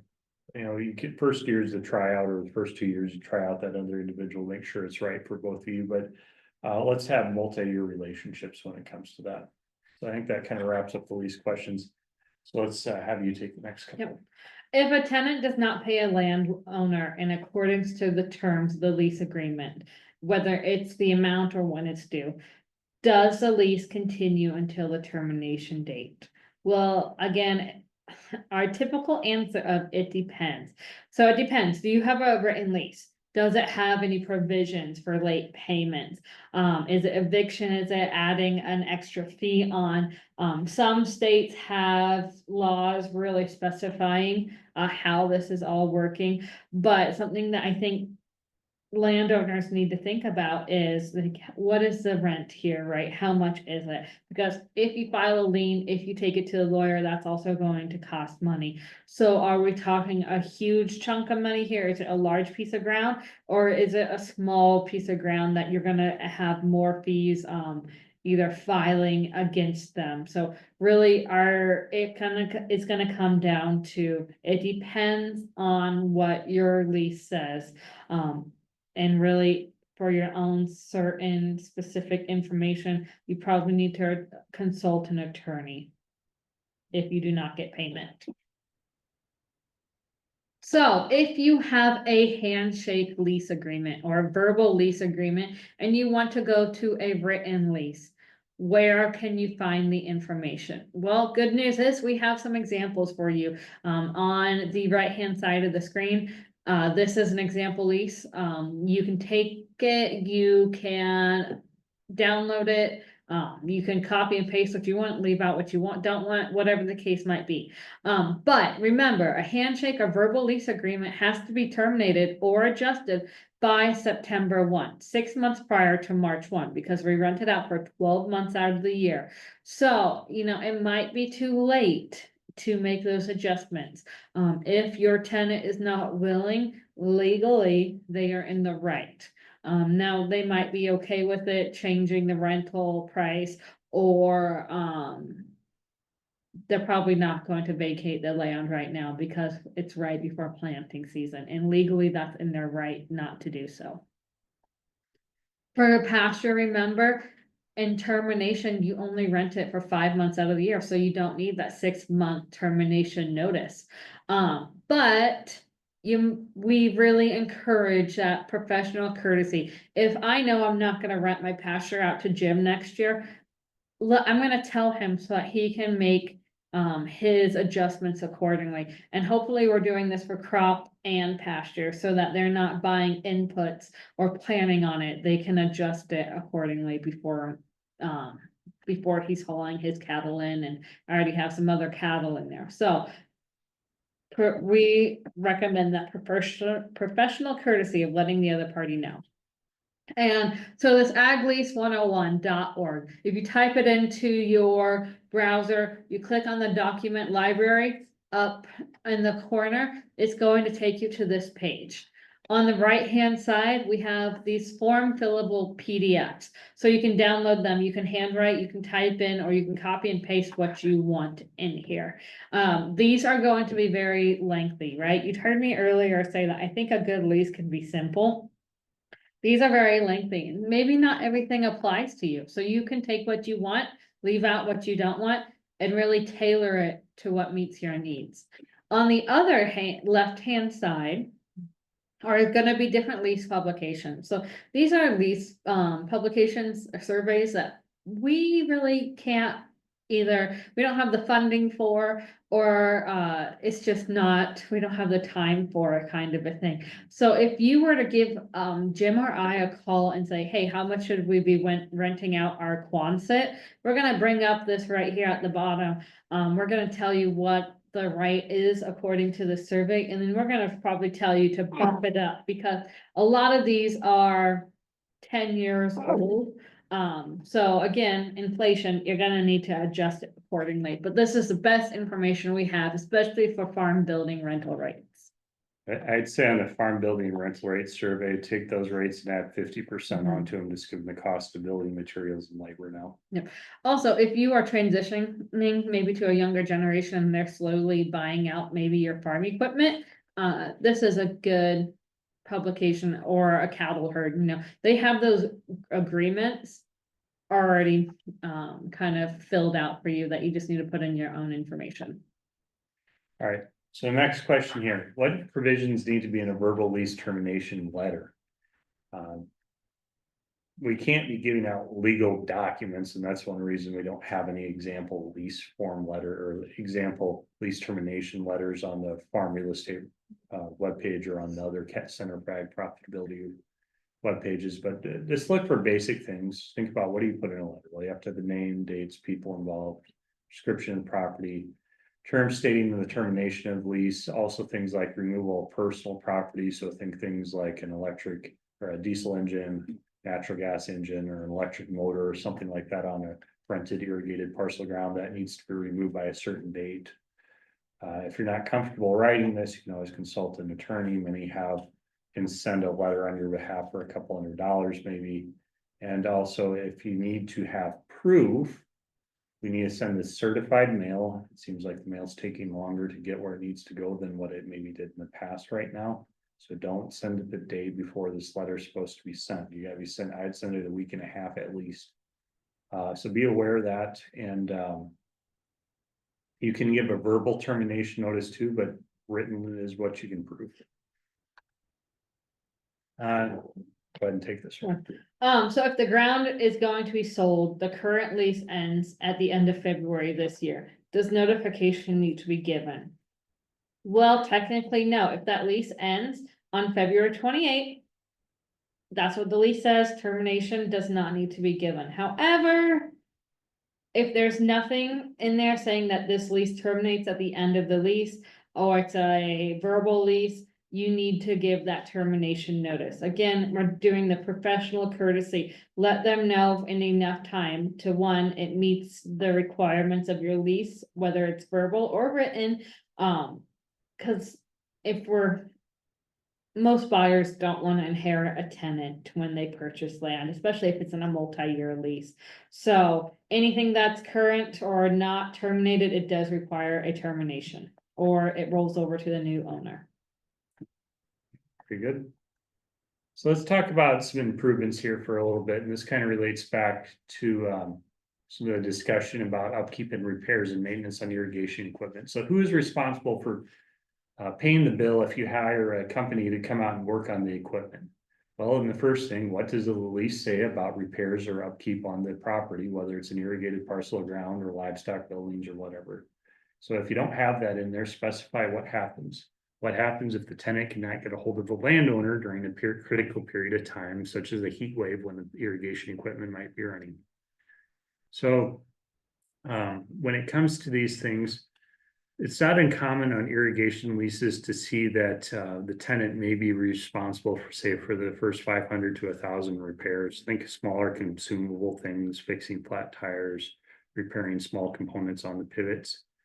If bigger repairs, especially on irrigation equipment, pulling a pump out of the ground and rebuilding that, for example, maybe that's $10,000 or $20,000 to do that. If that's the case, we would be in a situation where the landowner, that's clearly a landowner expense at that point. The other things, if a tenant makes a big investment on, I've seen a lot of different things, but probably the most common one is things like soil amendments, like lime, when the benefit of whatever you're doing out there is going to last more than 1 or 2 years, more like 3 to 5 years, or whatever the period of time might be. That's when you might seek out a multi-year lease where, if they make a capital expenditure on something, they made a $30,000 repair or upgrade to the irrigation equipment, and they want to discount the rent for the next 3 years to account for that. That's when you might consider that multi-year lease. Okay, so we are going to allow the tenants to use our storage bins. What do we charge for rent, right? The first question is, what are the size of the grain storage bins? Are they something small like the left-hand side here that many people don't feel like are worth filling up? Or are they the larger ones that we typically see now? So it's going to be, Jim uses the word functional obsolescence. Yes, you hear that a lot in his presentations. So the small ones, most people don't want to fill up all the time. So if you have the small ones and they want to use it, just let them have it. The large bins are going to be the ones that have a really great degree of value. And what you charge there, we're going to recommend that you charge on an annual basis. Why? Because if I'm renting a grain bin and I'm paying by the month, what's the first bin I'm going to empty out? It's going to be the one that I'm paying monthly. So charge somewhere between 10 cents to 20 cents per bushel on an annual basis. But also, if you have storage facilities on your piece of ground, make sure that they are getting their own electric meter, right? Last year, we really didn't see a need for the electric meter. Everything was dry enough by the time it went into bins, but that's not the case every single year. Make sure that the tenant is paying the full utility bill for those grain bins for the cost of drying and everything. Or we recommend having a separate meter hooked up if it's possible. Pretty good. My next question on Nebraska fence line. Who is responsible for establishing or maintaining fencing on 2 adjoining properties? So I don't care if this is 2 pastures that border each other, if you have a irrigated parcel around over here, and then you have a grazing land parcel over here. The general rule of thumb is we meet in the middle of the boundary. So I look to my right, the other individual looks to their right, and I'm responsible, assuming it's roughly similar terrain, for my half on my right. The other individual is responsible for their half on their right. Even if I have the cropland and the other person has the grazing land. And there are rules or definitions in Nebraska state statute that we should probably do that as a publication once on what exactly defines a fence in Nebraska. Now, if you and the tenant come up with another agreement that you want to use electric fence or something different, that's perfectly fine, but in Nebraska, there's laws that define exactly, how many rods, which is a unit of measurement in land coordinates and some of that. How far the post, what type of post, what's the spacing on the wires, how many wires and all that. And if you can't get the other individual to do anything, there are legal recourses to do that. But once again, if you have to pay an attorney a couple $1,000 to do something and this individual doesn't have the money or really doesn't want to do it, is it using legal pressure? Does that make sense, or does it make more sense just to cover it? I've seen things in the past where you have a retired landowner that might be in a long-term care facility, money's really tight, and they just don't have funds to do it. You have to use common sense on some of these things too. Okay, so what the scenario here is, you have cattle, and eventually if you have cattle, they will get on the road at some point. Somebody's driving down the road, they hit your cattle, who has the liability? Well, just because your cattle are on the road does not mean that the cattle owner is liable. The person who hit them is liable unless they can prove that the cattle owner is negligent. That is on the next slide here. So what does it mean to be negligent? It means if you have a history of not maintaining your fences, if you have a history of your cattle are always out on the road, make sure that you document it. If you hit somebody's cattle and you see a gate open, if a gate was left open, that's negligence. Just because your cattle are out on the road does not mean you're automatically liable for it. Okay. I'll add on to Yeah, this. go ahead. One thing we do recommend, whether you are a landowner or that has cattle on their ground sometimes, whether they're renters or whoever the case might be, regardless, we encourage all landowners to have some sort of liability insurance on their property. And we ask, or we encourage that the renters have the same liability insurance, because let's be honest, you can sue anybody for anything right now, right? It's just have that liability insurance and make sure that you're covered in events, in case it happens. All right. Very good. And we have a list of about 11 questions that have come in. So if you got questions, we're going to go through each and every one of them. Some are a little bit personal, so we'll have to use a little discretion in trying to answer what you have going on here. I'll round out some of these, and then Anastasia can do the flex lease ones. Yeah, so the question we had come in, if you've seen some things in the news, there's been some things in the news about what they call carbon and hydrogen pipelines. Can you be forced to provide an easement in Nebraska? Now, surrounding states that have this pipeline, those are different rules guiding these things. But broadly speaking, Nebraska, we have a statute that deals with what is called the common carrier. And if you're a common carrier, so is part of the Nebraska Public Service Commission definition of a common carrier. Currently under that, carbon pipelines or hydrogen pipelines are not considered to be a common carrier. So our understanding is that you cannot be forced to provide an easement on your ground. Think of more traditional infrastructure, things that have been around for 100 years plus, things like crude oil pipelines, natural gas pipelines, big electrical transmission lines like those big well, there's one here north of town. They're big steel beams up in the air that we use to transmission, huge amounts of energy. Those are subject to that common service carrier deal that I was talking about, for the common carriers. And those are subject to that. But carbon or hydrogen pipeline in our state do not currently qualify, and the attempts to do so have been somewhat limited. If you've been reading the news, South Dakota, actually, the South Dakota House and State Senate there recently passed a law. Their session, I think they had their shorter session than what Nebraska does this legislative year.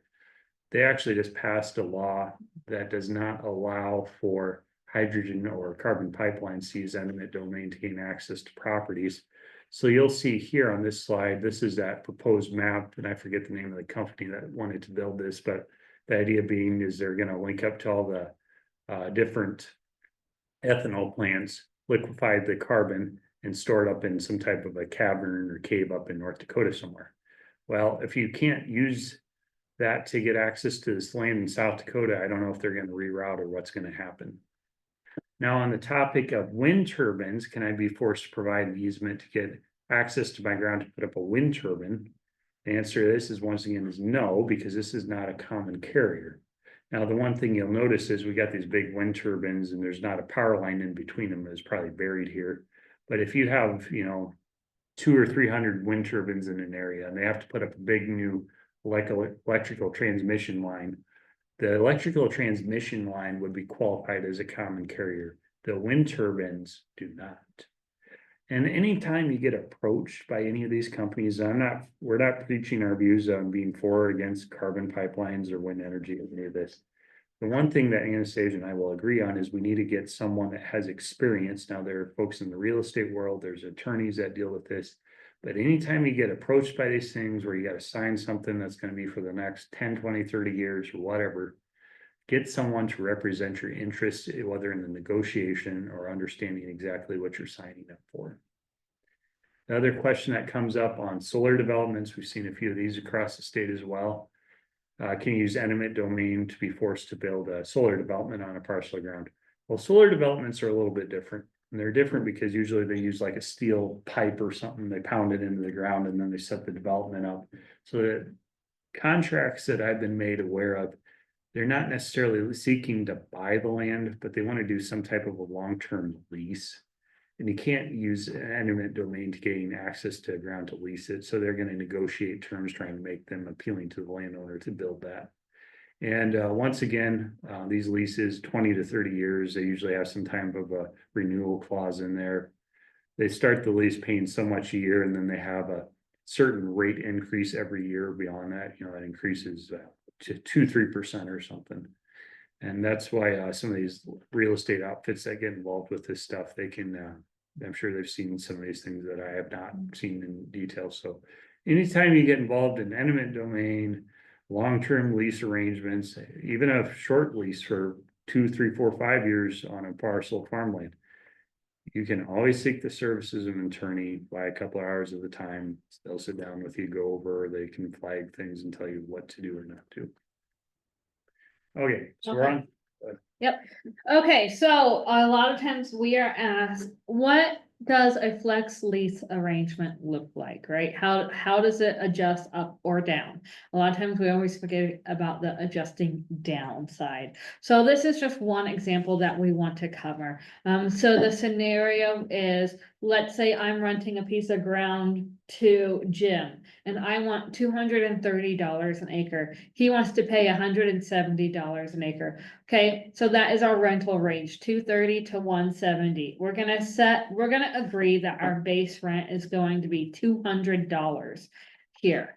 So no matter what, if we see higher priced corn yields or soybean yields and we have good yields, I am going to be paying no more than $230. And if it is really bad this year, he's going to at least get $170. We're not going to drop all the way down to $100, and we're not going to jump all the way up to $400 type of thing. This is within the parameters that our rental rates are going to go. So how does that look like? Let's first look at just prices. So this scenario is only going to be looking at prices, right? So we agreed on that $200 per acre. We're going to use our 5-year APH. And this is one of the questions that we got asked. How do we get the APH, or the average production history? So the easiest way to get the average production history is from your tenant, because it's on their crop insurance data. Now, they don't have to give it to you. So if you want to know how your ground is producing and you want to see what the production records are, especially if you're in a cash rent situation, you need to have a written lease and you need to have it in there that you are demanding it. Now, if I am the landowner and I demand it, That doesn't mean I get all of the past year's history. It would just be from today going on forward. Now, if you're asking for a APH in their production history, tenants are probably gonna be a little bit leery. They're probably, again, gonna jump to the worst case scenario. Everybody does it, whether you are a landowner or a tenant. So just be ready to explain why you want it. And most likely they'll just give it to you, without putting it in a contract. Now the thing that they're probably hesitant about is, fish stories at the local coffee shop, right? If I'm talking about my yields from last year, I'm only gonna tell you about that one field that hit the rings just right, and it was the highest yield I ever got. And probably not about the field 3 miles away that we chopped for silage because the yield was so bad. So, be aware of that, what you're hearing all the time is not how everything yielded out. But back to the scenario here. $200 an acre, the 5-year APH is 150. We are predicting the expected farm price is 420. So you can use the loan rate price or whatever price you want to use, your expected harvest price, agree upon that. But the actual, at the time harvest occurred, it was actually 465. It went up 45 cents or 10.7%. So what did that adjust our cash rent to? It adjusted up cash rent to $221 an acre. Right? We're gonna be capped out at 230, so it's within the parameter. So I'm now paying $221 an acre. Now, what happens if price went down? We're decreasing 45 cents to 375. It's a decrease of 10.7%. We're decreasing it $21 now. I'm now paying $179 an acre instead of 200. So that's one way where we're just looking at prices, specifically corn price.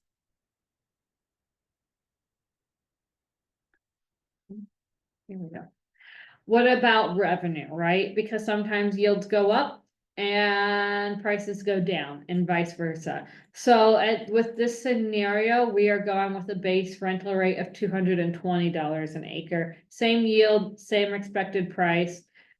We have an expected farm income of $630. So in this scenario, on the left-hand side, we had a little bit of a drought. We averaged 140 bushels. We're down 10, but price went up to 495. So we had a difference in our actual farm income from $630 to $693. So what did that do to our cash rent situation? We're now paying $242 an acre. If this was the previous scenario and this was set at $200 and it ended up at $242, it's above that $230, I'd pay $230. But we changed our scenario a little bit here. On the flip side, on the right-hand side, the yield went up 15 bushels, but price went down. So we had a decrease. And now I'm paying $210 an acre instead of 220. So we just like to point out that just because the crop prices are up doesn't mean the yields also went up. So be cognitive of that. If you're looking at revenue, if you're looking at a flex lease, be ready to communicate a lot more with your tenant so that you guys know where you end up at the end of the year. All right, well, our next our next virtual meeting that we'll be doing is the Ag Land Management Quarterly. It's a little bit shorter than what we're covering today. It's usually a 1-hour session that Anastasia and I host 4 times a year. This will be the second one for 2025. And we take a look, and we're going to cover some very similar information what we covered today, but just know this is a quarterly update that comes to you across the state or the United States, wherever you're at. If you'd like to take this information in, we kind of give a little bit of a snapshot occurring each quarter on what's happening in the year. And this is a pretty good outlook. We're going to be looking at 2025 cash rental rates from UNL, some of the financial things that are happening with commodity prices. Anastasia will be taking a look again, once again, at leases. And then you have time to submit, and you get more people to submit questions, and we'll actually prepare a response for that. And that's where some of our questions today have come from past questions. But And any upcoming land management meetings, we don't have any in person scheduled at this point, but I suspect we'll probably be active here in Nebraska this upcoming summer at some point. So the next slide here is a Nebraska Land Link program. So with this, I am trying to match up landowners with land seekers. So the landowners, whether you have just a piece of ground that you want to find a new tenant for, I can try and find a land seeker in your area that would match your description or what you want. Or you are a farmer who is wanting to step back, you don't have an heir to take over, and you're looking for somebody to take over. I have land seekers who are willing to relocate, and this looks a little bit like they first start off as a hired hand for maybe 1 or 2 years, see if it's a good fit. If it is, then you start the gradual, slow buyout process. Sometimes it's just machinery and the business side, sometimes it's land, and it's really whatever your situation is. So if you have more questions on this, give me a call. I'm willing to discuss it for you. But anybody can apply to be a landowner or a land seeker. Thank Farmers National Company. I believe they've included some informational handout today. If you have anything, just be aware, if I'm doing this correctly, they do land brokerage or land sales, farm management, appraisal, and I think they're in the consulting world as well. So thank you for helping us as part of this meeting series. Yep. And then we're gonna leave up our information as we start to answer some questions in the chat. Let's get some easy ones out while we kind of transition here. So with lower land values and crop prices, is CRP attractive? Remember, you're signing that for 10 years, and so is that going to be the case all of those years? I do think that if you are considering CRP, I would be looking at getting into it sooner rather than later. Who knows what's gonna go on in the future right now? The CRP rental rates are not directly tied to those county-based rental maps that we presented, but they are reflective of, and they might use, say, 85% of it, and they also use a soil index. The best soil to the poor soils, better soils get more, poor soils get less. And with the CRP enrollment, the signups, there are different types of enrollments. You'd have to check with your local office. They are appealing to some individuals, especially retired ones, because they know exactly what they're going to be getting during the life of the contract. In newer CRP enrollments, it seems like they have required additional grass and plant varieties or species. Yeah, flowers. I've seen some bushes. The requirements do change a little bit over time, so just make sure you understand what you're signing up for and if there's any cost share or cost reimbursement.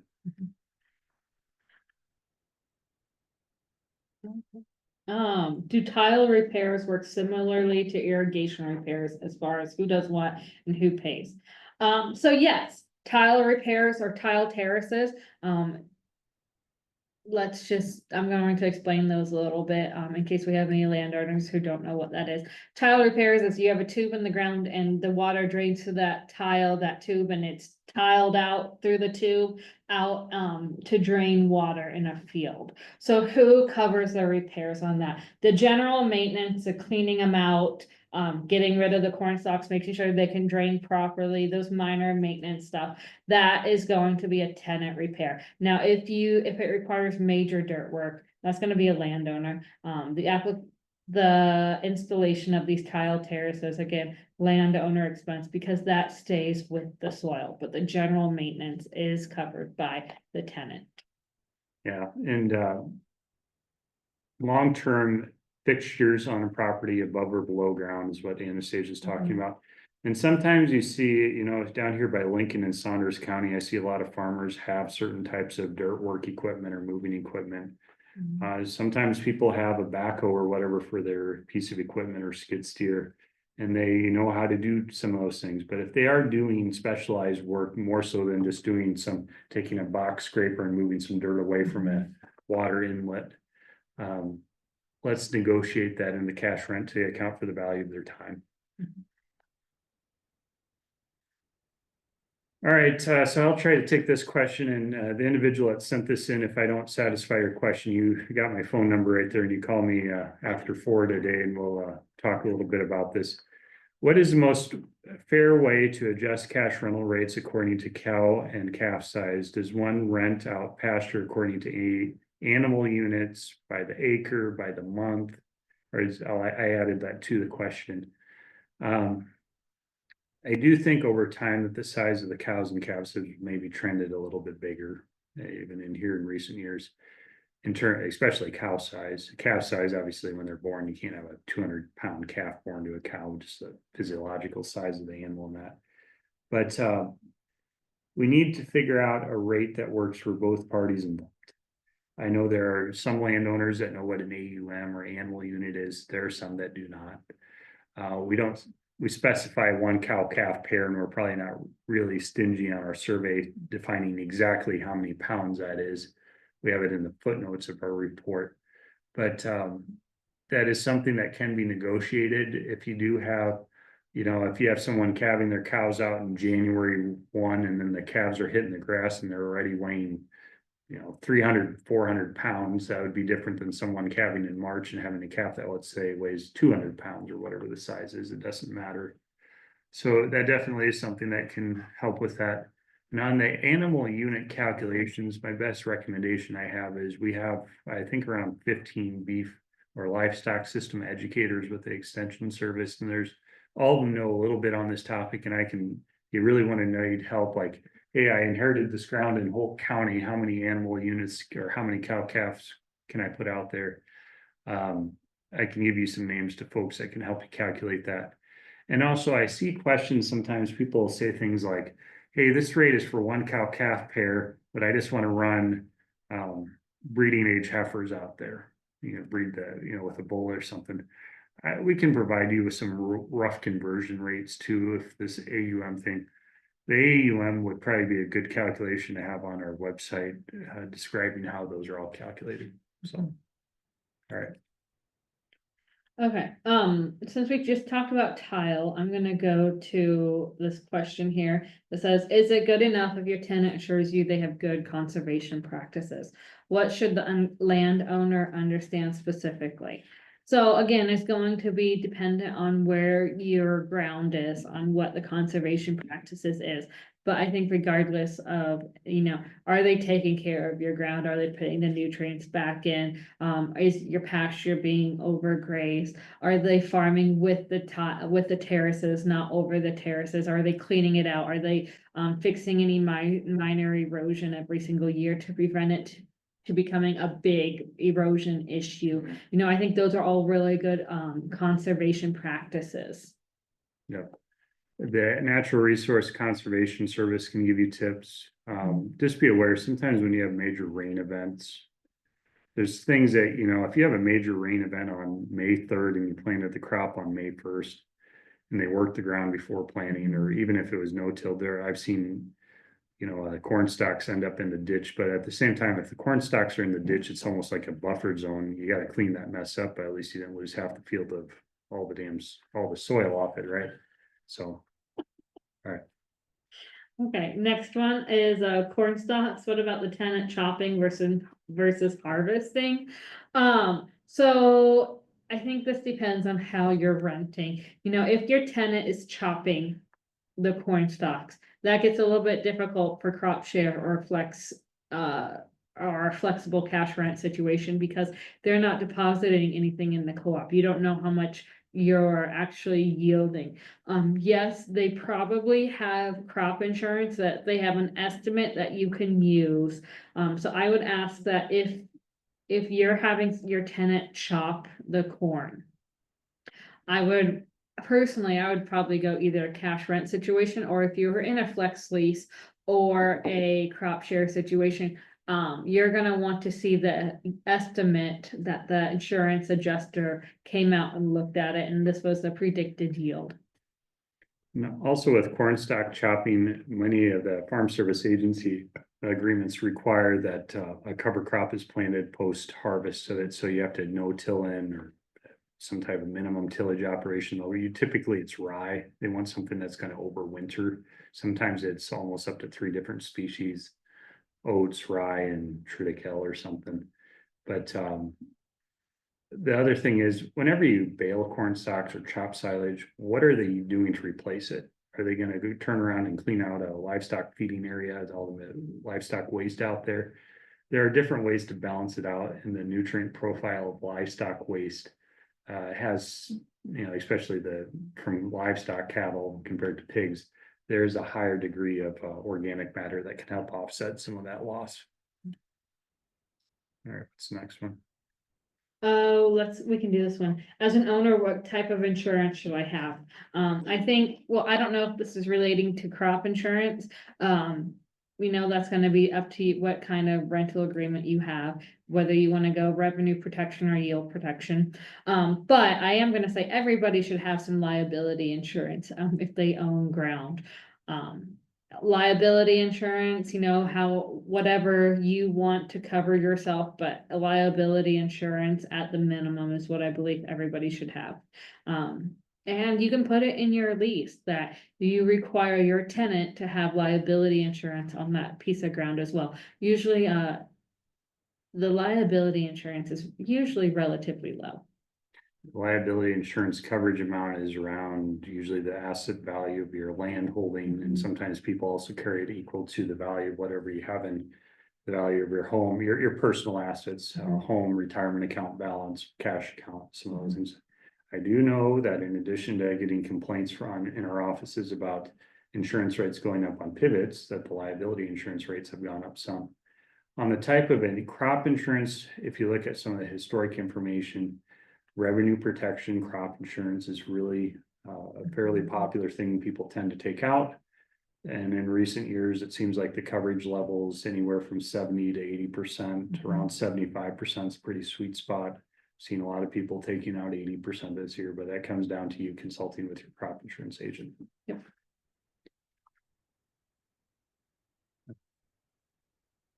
Let's take this one. Have the cuts to the federal employees impacted the FSA and NRC offices in eastern Nebraska? I can't speak to that either way. I think that's a little bit of a dynamic situation, and if you need something, just be patient. There's a lot of people, these offices service a lot of people. If they can't help you out, ask who can I talk to, who can I get an appointment with. If it's a month out or 2 months out, so be it, to just get on the register there and try to get help from them on whatever topic you need. Okay, we're gonna take the landlord's pivot, irrigates part of the tenant's land next to the landlord's field. Can he charge a fee to the tenant? So Again, you can put whatever you want in a lease. You don't have to let your pivot go on to your tenant's ground and irrigate it. So yes, you can charge. How much? We don't really have any good data for how much somebody should charge a pivot to go across the field. I've heard stories of it from free to a whole bunch of money. Really, the question to ask is, what is it costing you? You're gonna have extra maintenance if that pivot is swinging the whole circle. What is it costing you? What is your maintenance cost? And then what is the benefit to that tenant? So the question when sizing up is, okay, if you have 2 80-acre parcels, the landlord's parcel's right here, they have the irrigated cropland, the tenant has a parcel right next to it or a piece right next to it. They swing the landlord's pivot onto the tenants. Well, at a minimum, okay, if you're gonna be making a complete turnaround instead of just covering half, well, things like the energy expenses, hopefully you can figure that out, number of gallons of diesel, assuming you put on the same, when you turn the pivot on, makes the entire thing. So whether electricity or diesel expense, that's a pretty easy one. Annual depreciation, maybe some of those discount rate estimates might be something to take a look at. That could give you some rough ideas surrounding some of that.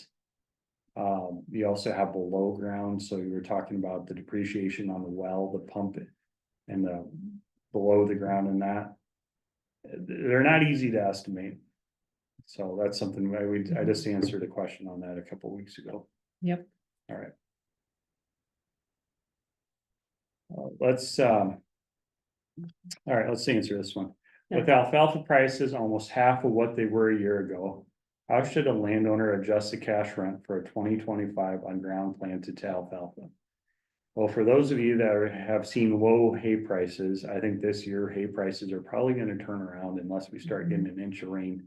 Where many areas of the state are quite dry compared to where they were a year ago. So hay prices are really tied very strongly to rainfall, and also cattle prices are quite high. So if we're having to pull cattle off the pasture after 3 months, I bet you there's probably gonna be a pretty good demand. Taking into account the unknown on hay prices, we don't know what's gonna yield for sure, and also we don't know what the price of hay is gonna be on new crop hay. Old crop hay is a little bit different, but new crop hay. I like that idea of let's put it up. Let's ask the question, if we would put that ground up on share and then tenant turned around and bought out your share of the hay, what would that be worth? You know, if that's so many $1,000 divided by the number of acres out there, and that's one way to set the cash rent. If you're not sure what it's gonna yield, you're not sure on the price, but you are sure you wanna work with this individual because they put in the field and you've been working with them. Well, let's come up with the agreement, cash equivalent from hay share, or however you decide to set that up, that's fine. Well, let's maybe hold off on that until we get our first, second, and third cuttings done, or whatever, even the. Usually after the first or second cutting, you're probably gonna have a pretty good idea if there's gonna be a third or a fourth even, so. All right, Okay. So. This next, sorry, wrong mouse, guys. Okay, sorry about that, guys. We have 3 different computers here running this today.